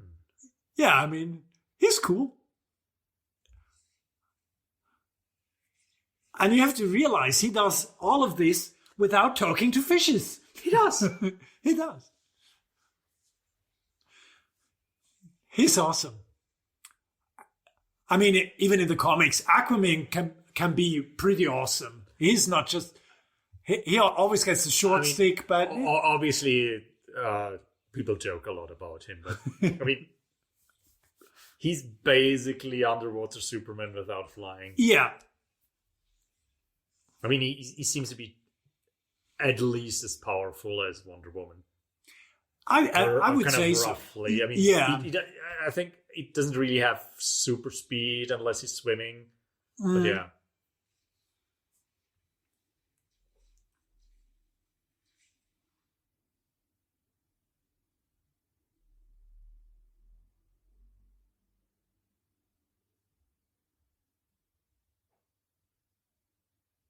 Oh, nice.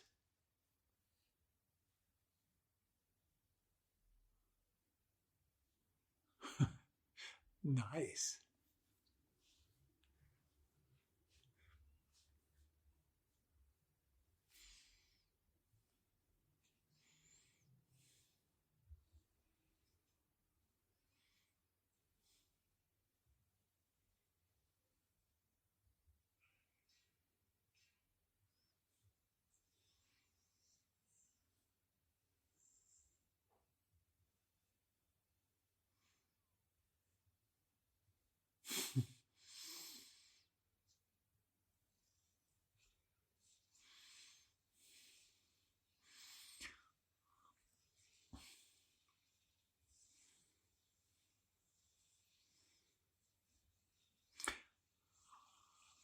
But I guess he's now more powerful because his eyes glow. Seems so, yeah.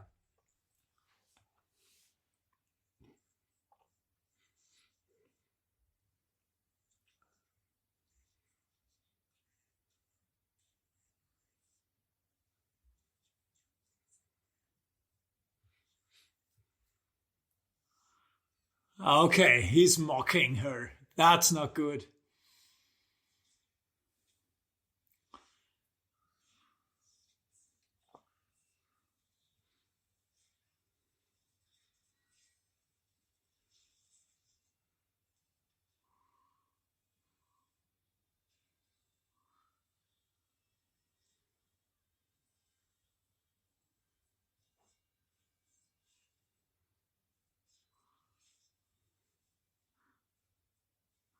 Okay, Flash, what is he doing? I mean, the plan is he needs to charge up energy to stop the Unity. Okay. Kind of to give Cyborg the power boost to separate him. Ah, okay. Yeah. Kind of just like he activated the box in the ship. Of course, he creates the energy. Yeah. Yeah, this is more important than... Oh, no.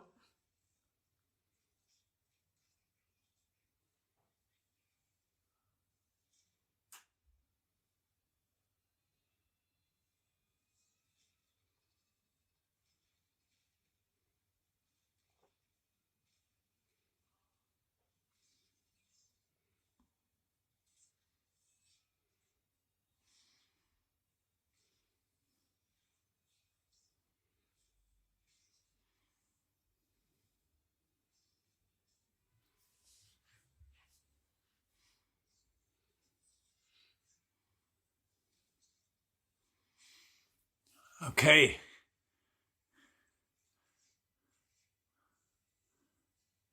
This doesn't look too good.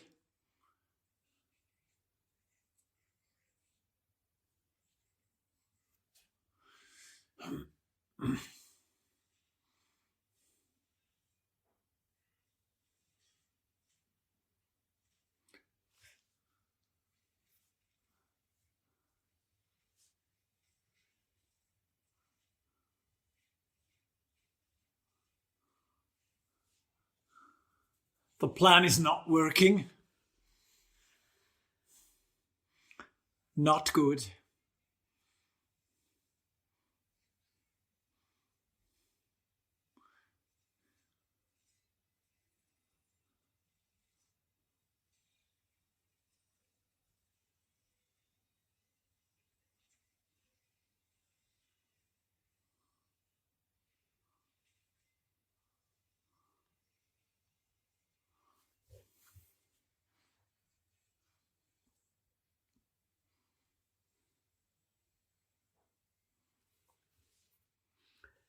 Whoa, whoa, whoa. This is not good. It's not good. Oh. Superman.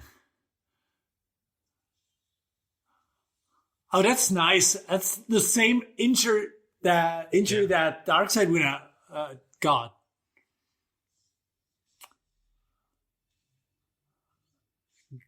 Great.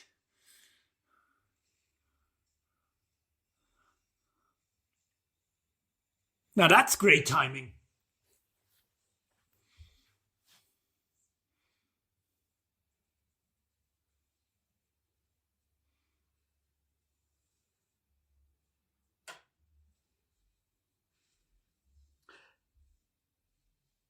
I wish Superman would have his blue and good red suit, because it just looks a silvery thing fighting a black thing, and they both look very dark. But yeah, it's probably just me. I mean, even Wonder Woman looks just brownish. Yeah, it's all these subdued colors, and this is, I mean, the brightest of all is the Flash at that point. Yeah, I think it would have been great if he would have his traditional Superman colors.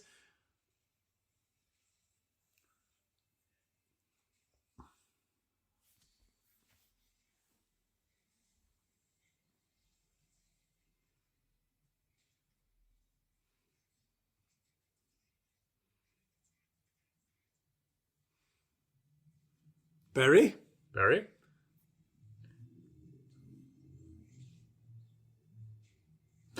No. No.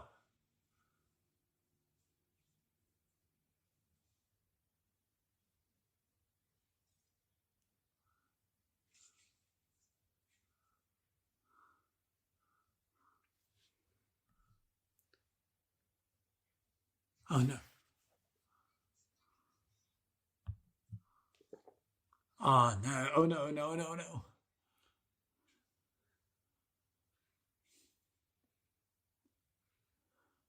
Oh, this took a turn.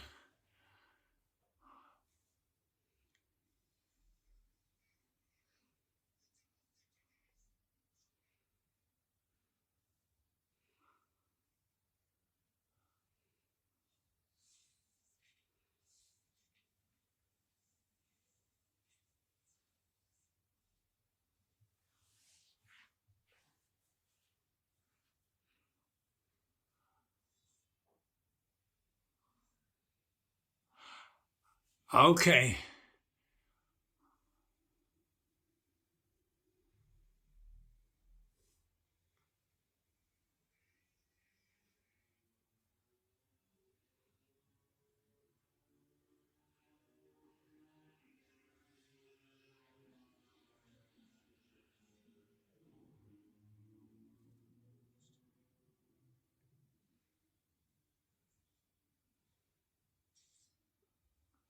Okay, okay, okay.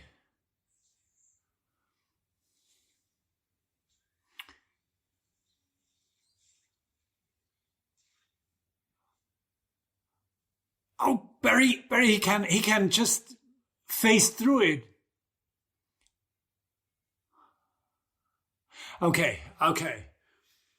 That's a really bold decision. But we already know time is wonky. I guess This is my favorite part of the whole movie, actually. Yeah, it's just going to move faster than the speed of light. This is actually awesome. This is pretty cool. This is so much better than the theatrical release.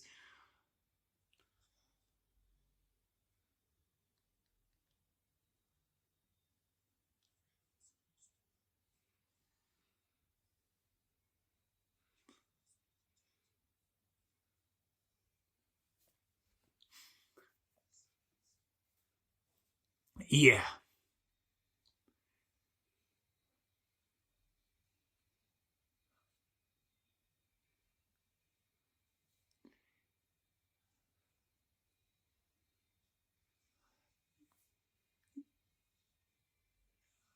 Yeah, this is excellent.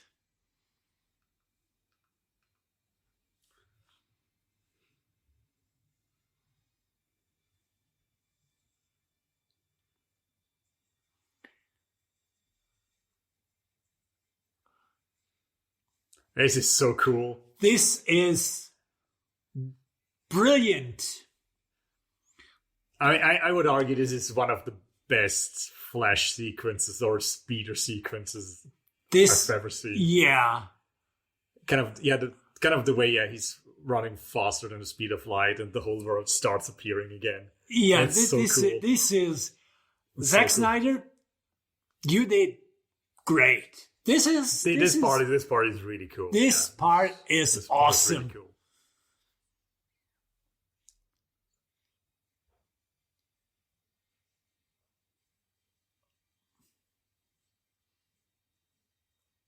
Plus, the music is awesome. Yeah.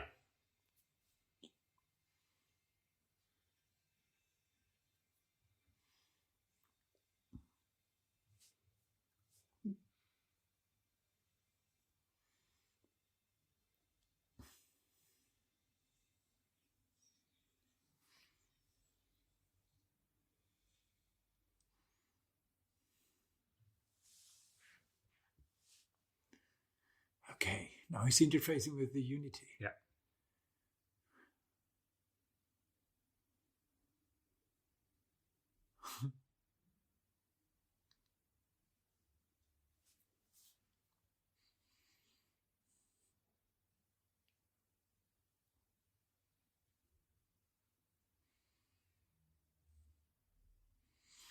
Oh. Different kind of Unity.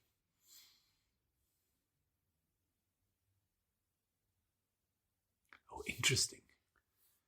I think this is the moment where he's finally being okay with cyborg. Yeah, I think he accepts who he is now.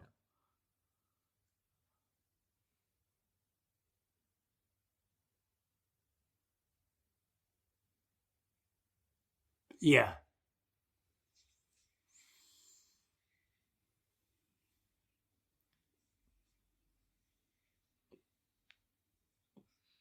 And again, I mean, this is a full cyborg arc. This is a full arc. Perfect, yeah. This is a really great cyborg arc.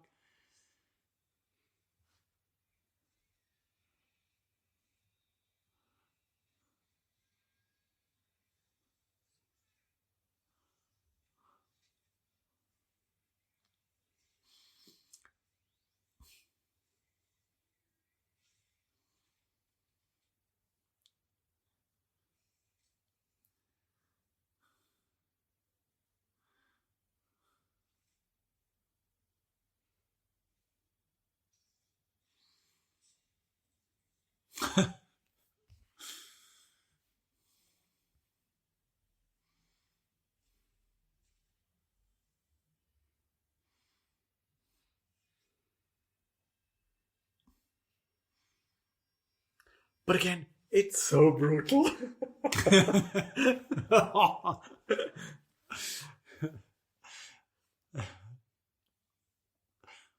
Yeah.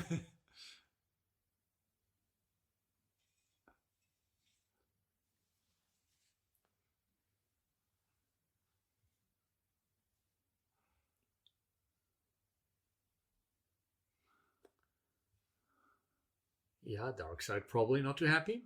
But at least he knows where to go now.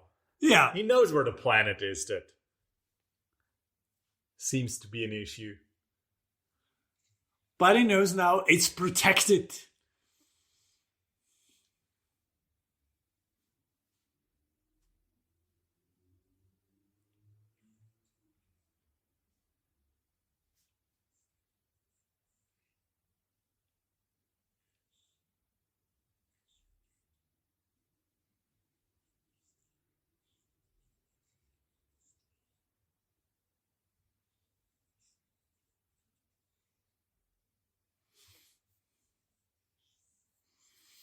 Yeah. To be continued.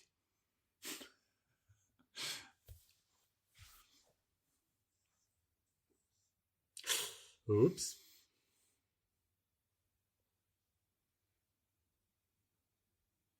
Yeah, I mean, that would be a great setup for a third movie.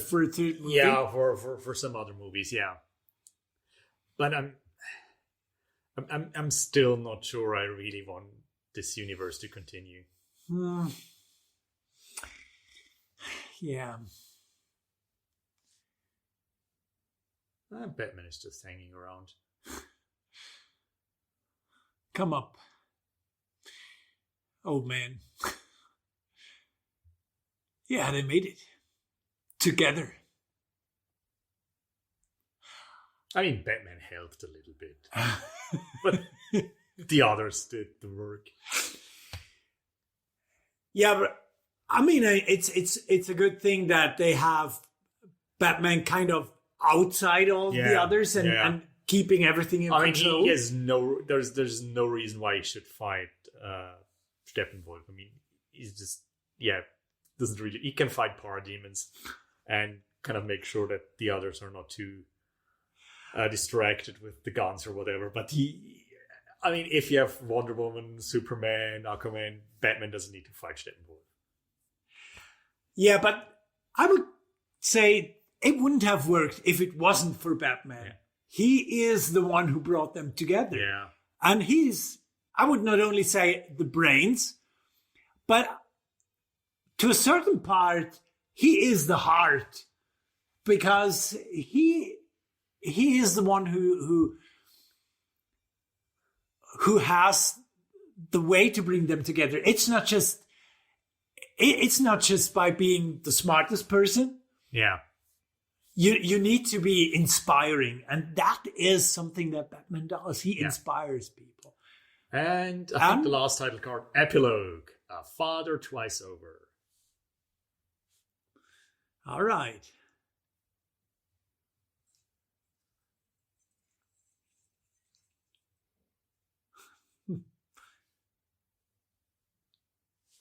Yeah, repairing the...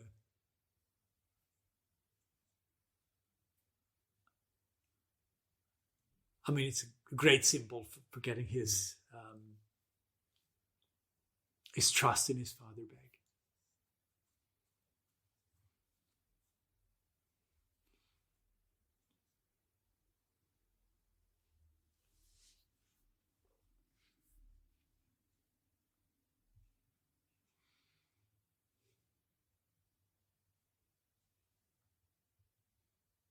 Yeah.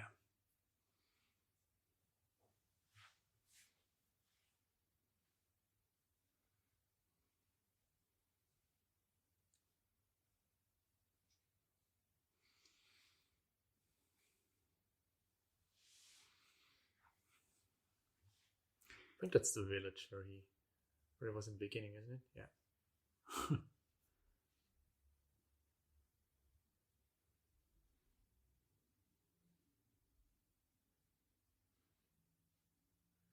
Yeah, I think that's where he goes to. But basically, he ends up at the beginning of his movie. Okay. This, yeah. Well, obviously, the movie has some backstory folded in as well, but kind of that part of the timeline kind of matches.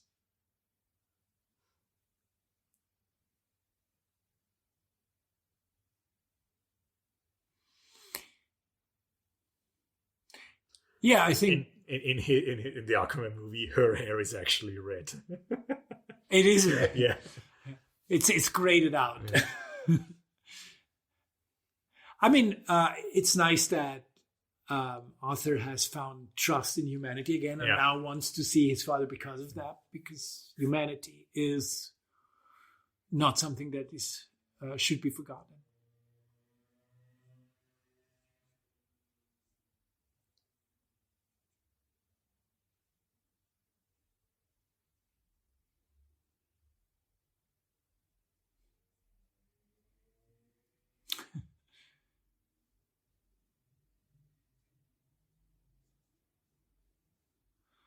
He creates the Hall of Justice. Oh, that's nice. That's I mean, nice. that scene is in the theatrical one as well. Yeah. Really? Is it's in there as well. It's there.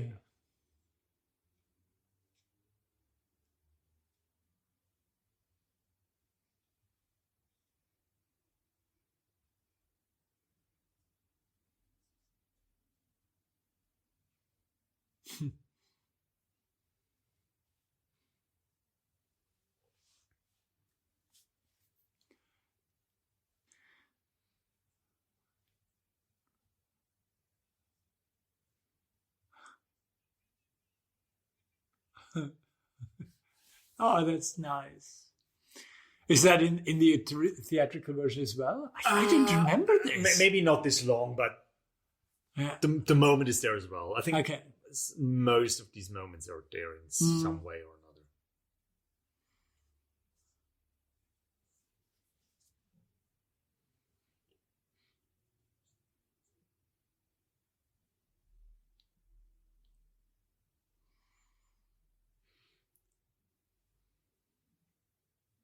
Again, I can't get over the fact that there was the Martian Manhunter. I really didn't want to say anything now.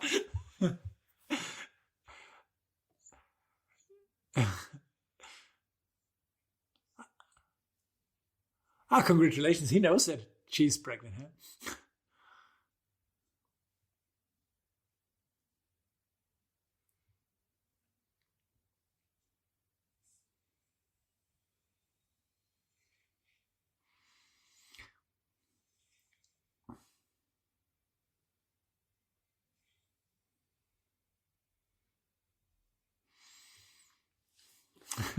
Yeah, the world still needs Batman. Yeah. Well, at least Gotham does.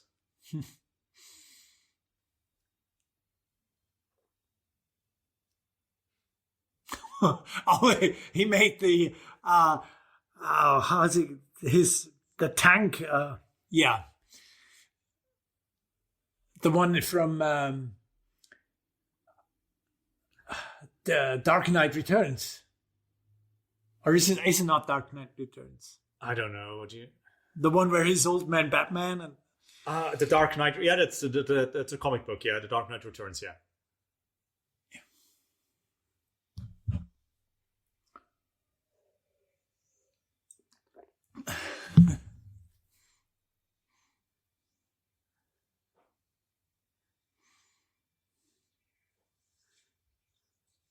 And here's the thing. I mean, it's okay.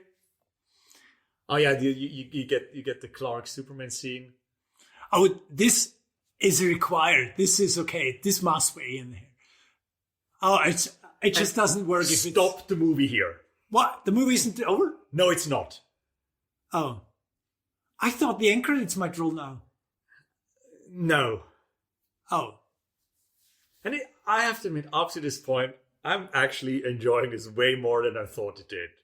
Yeah, I'm also enjoying it a lot. But now, I mean, it's not even this part, but now comes the part that actually ruins it for me. But make your own judgment. Okay.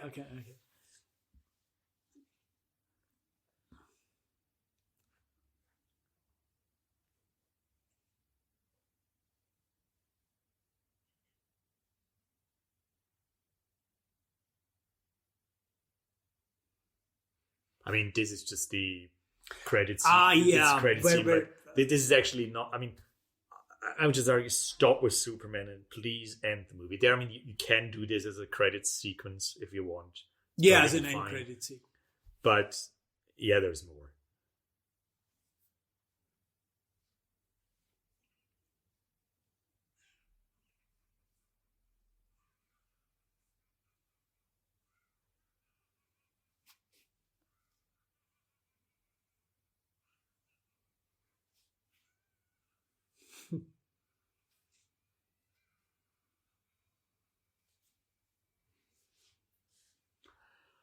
Yeah, you need Arkham in a DC movie.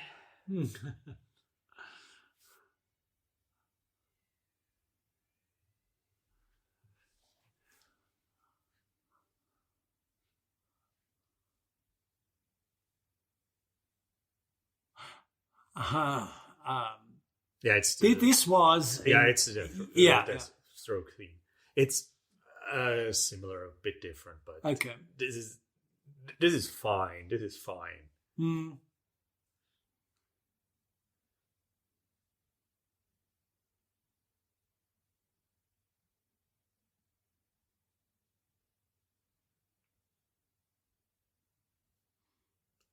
And again, slow motion because we haven't spent enough time.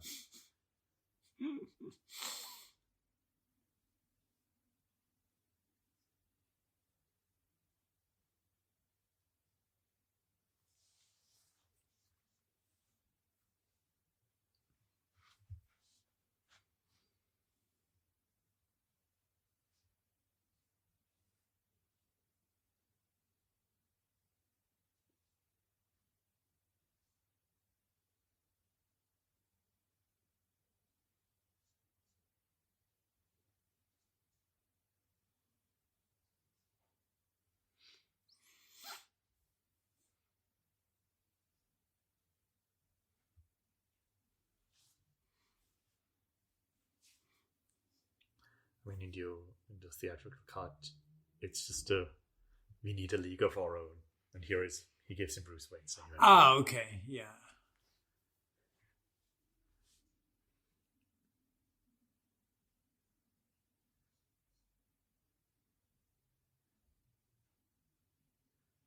Did he just pick up an empty glass? Yeah, I mean, this is how celebrations are made. Because he still has some shooting to do.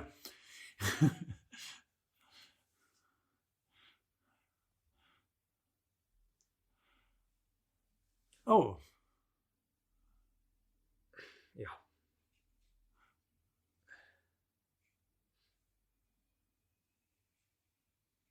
Okay. This is a vision of the future. Yeah, maybe.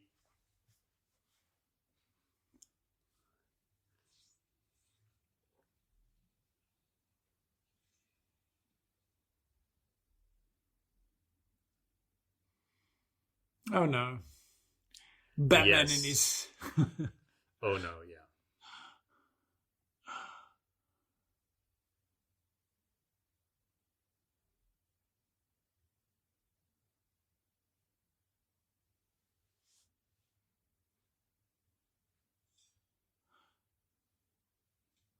At least Cyborg is there.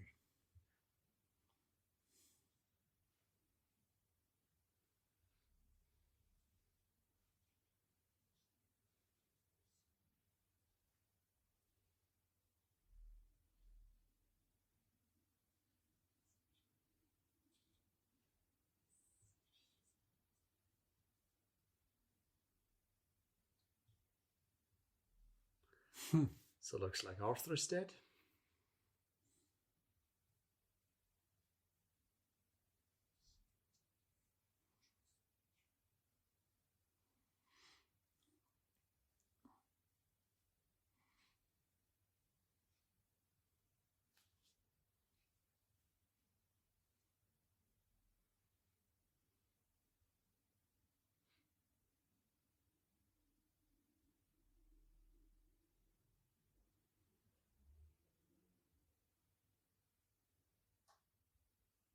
This is so silly.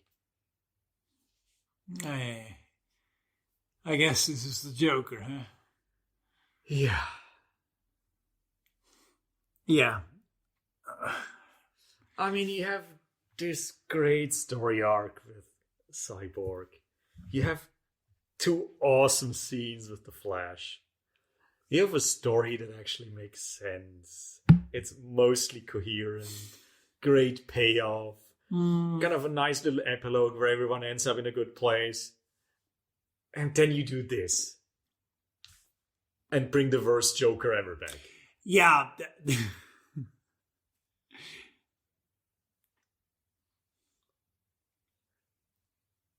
And this is one of the scenes they reshot specifically for the Snyder Cut. Oh, really? I mean, come on.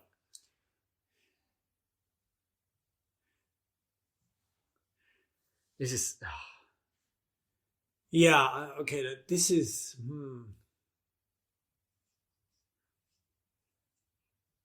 And again, if you end with Superman, everyone is gonna love this. Everyone. But why give us this downer? Yeah, I mean, when you end with Superman, you just... And it gets worse. It gets worse? Yeah. Oh God. This is really sad. I mean, you end with Superman, and the last thing you see is the symbol of hope. Why this? This is worse than the Martian Manhunter. Because now would be an excellent time to introduce the Martian Manhunter if you really want to. But not in this context, of course, but I don't understand this. It's so silly.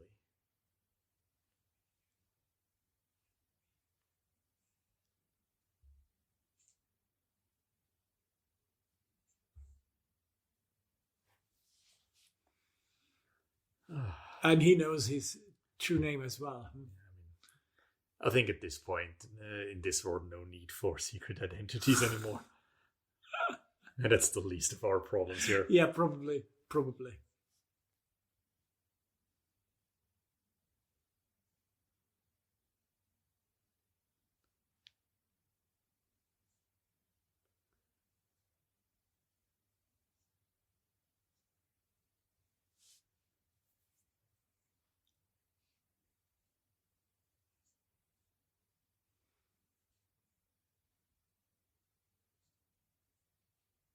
What?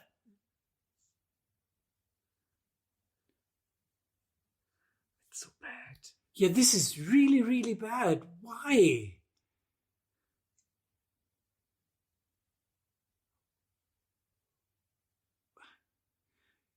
I don't get it. It makes absolutely no sense. I mean, yeah. I mean, you're not gonna do all these movies anyway. Why give us this? Are you so hung up on this dystopian future? I don't get it. Because we had this really great ending with Batman, that he was back. Yeah. And he was... Superman was where he was supposed to be. Yeah. Batman was where everyone was where he's supposed to be.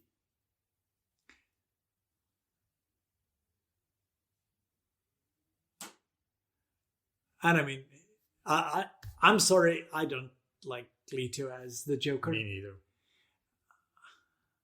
And it's just, I don't know if it just plays like that or if it's a directing decision, but I just don't like it.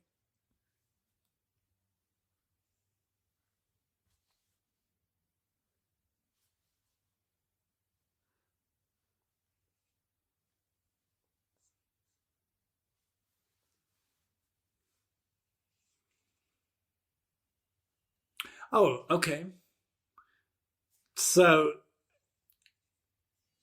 it's that whole anti-life evil Superman thing. Probably, yeah. That's what I assume here, at least.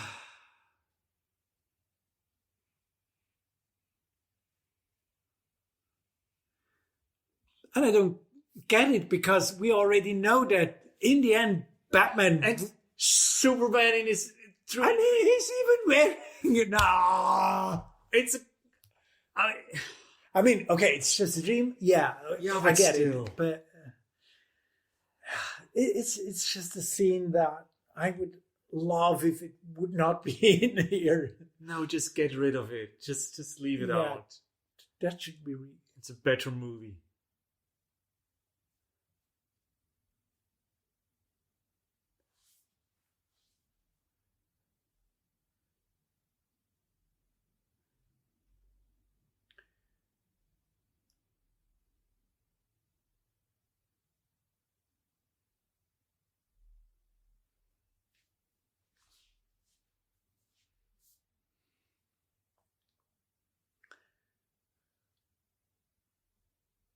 Oh, see, this would be a totally fine thing to introduce. This is a okay credit stinger. Yeah, this would have been fine.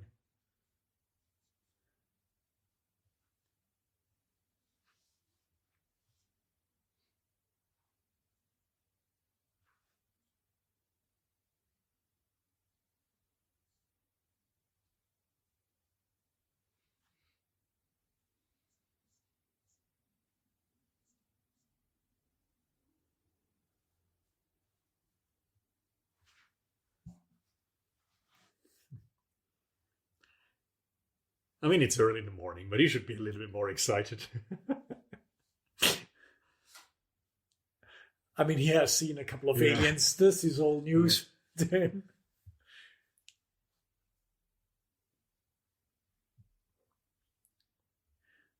But this would be a fine end credit scene, I think. Perfectly okay. And this would be the way to introduce Martian Manhunter, not in the middle of the movie.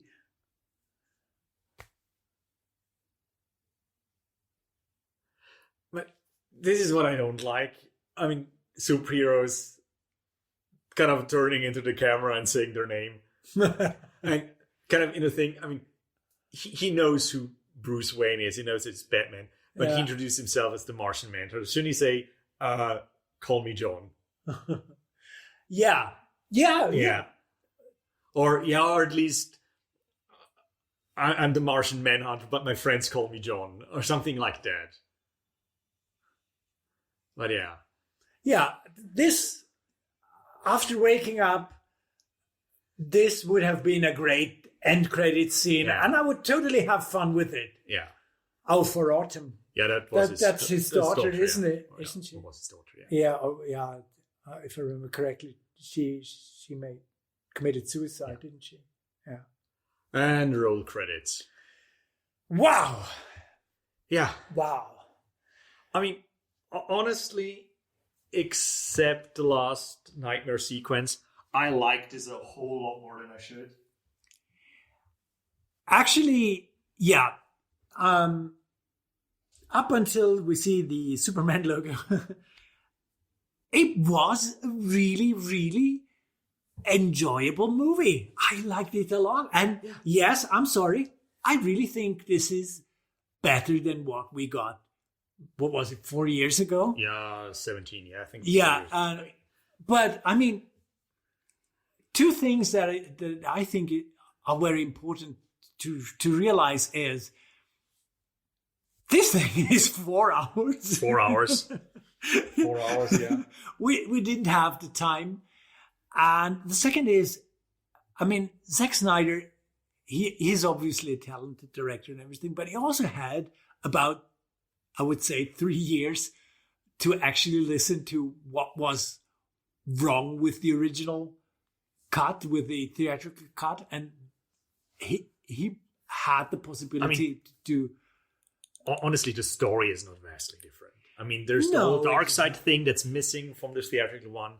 The big things, and I think the big things that actually make this version better is Cyborg and Flash. I mean, the whole Cyborg story is the heart of this version, and it totally works. Works. I can kind of see why Ray Fisher was pissed off about the theatrical version. I can totally see that. Flash, kind of the last sequence where he basically runs against time, so to speak. That's pretty good. That's so really, really good. I don't think that, I mean, the interactions between Batman and Alfred, you get a little bit more there. That's really nice. I'm not entirely sure. I love this version of Superman better than the one in the theatrical one. Yeah, that's a good point. It's perfectly fine here. I liked. I mean, basically, what they try to do in the theatrical version, they basically try to retcon Superman. Yeah, because that version of Superman that they talked about in theatrical cut had nothing to do with the Superman from Man of Steel and Dawn of Justice. Nothing. So yeah, I mean, Wonder Woman, she does some cool fighting, but other than that, basically all her dialogue starts with "I knew a guy once." Yeah, that's really too bad. It's makes her weaker than she should and be. the big emotional scene with Lois Lane that I actually liked as a scene gets used as an introduction of the Martian Manhunter, and I just don't that as we said before, that totally weakens that moment. Yeah, and every other scene where Martha is... I think we should mention at this point, it's Hallelujah again. I mean, come on. That's his signature Don't song. You know any other songs? That's his signature song. It wouldn't be a Zack Snyder movie without Hallelujah. I mean, No, here's the thing. I really think this version is better. It's more cohesive. It kind of works. All the storylines work and everything. I'm not sure I would consider it a really good movie. I mean, when I look at the theatrical cut, I would probably say that's a 2 out of 5.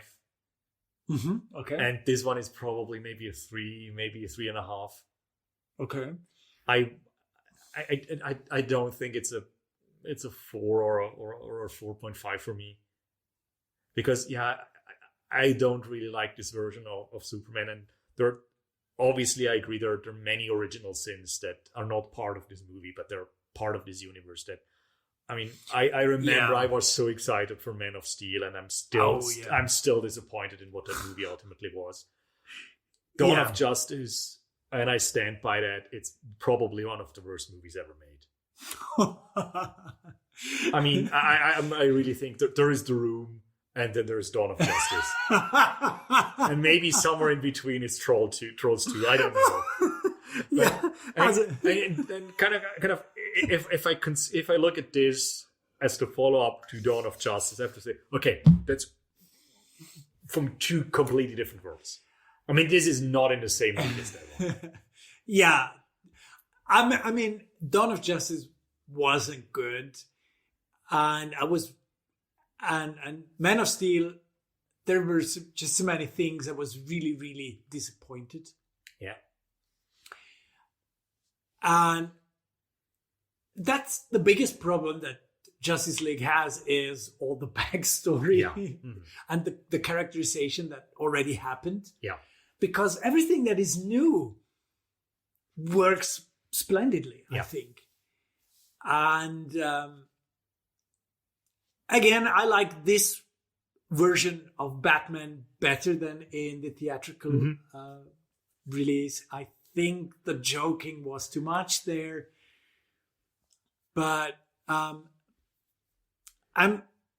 all in all, I think I liked Superman back then in the theatrical version more than I like it. I mean, and we're not talking about the fight scenes, because, I mean, let's be honest, the action, everything, it looks really, really cool here. Yeah. Again, I would have liked a slightly different color palette, or a color palette at all. But I mean, there's no denying that this 4-hour version is superior to the butchered 2-hour version.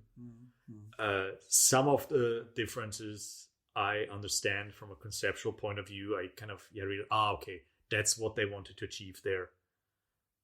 But in most cases, I mean, why cut that?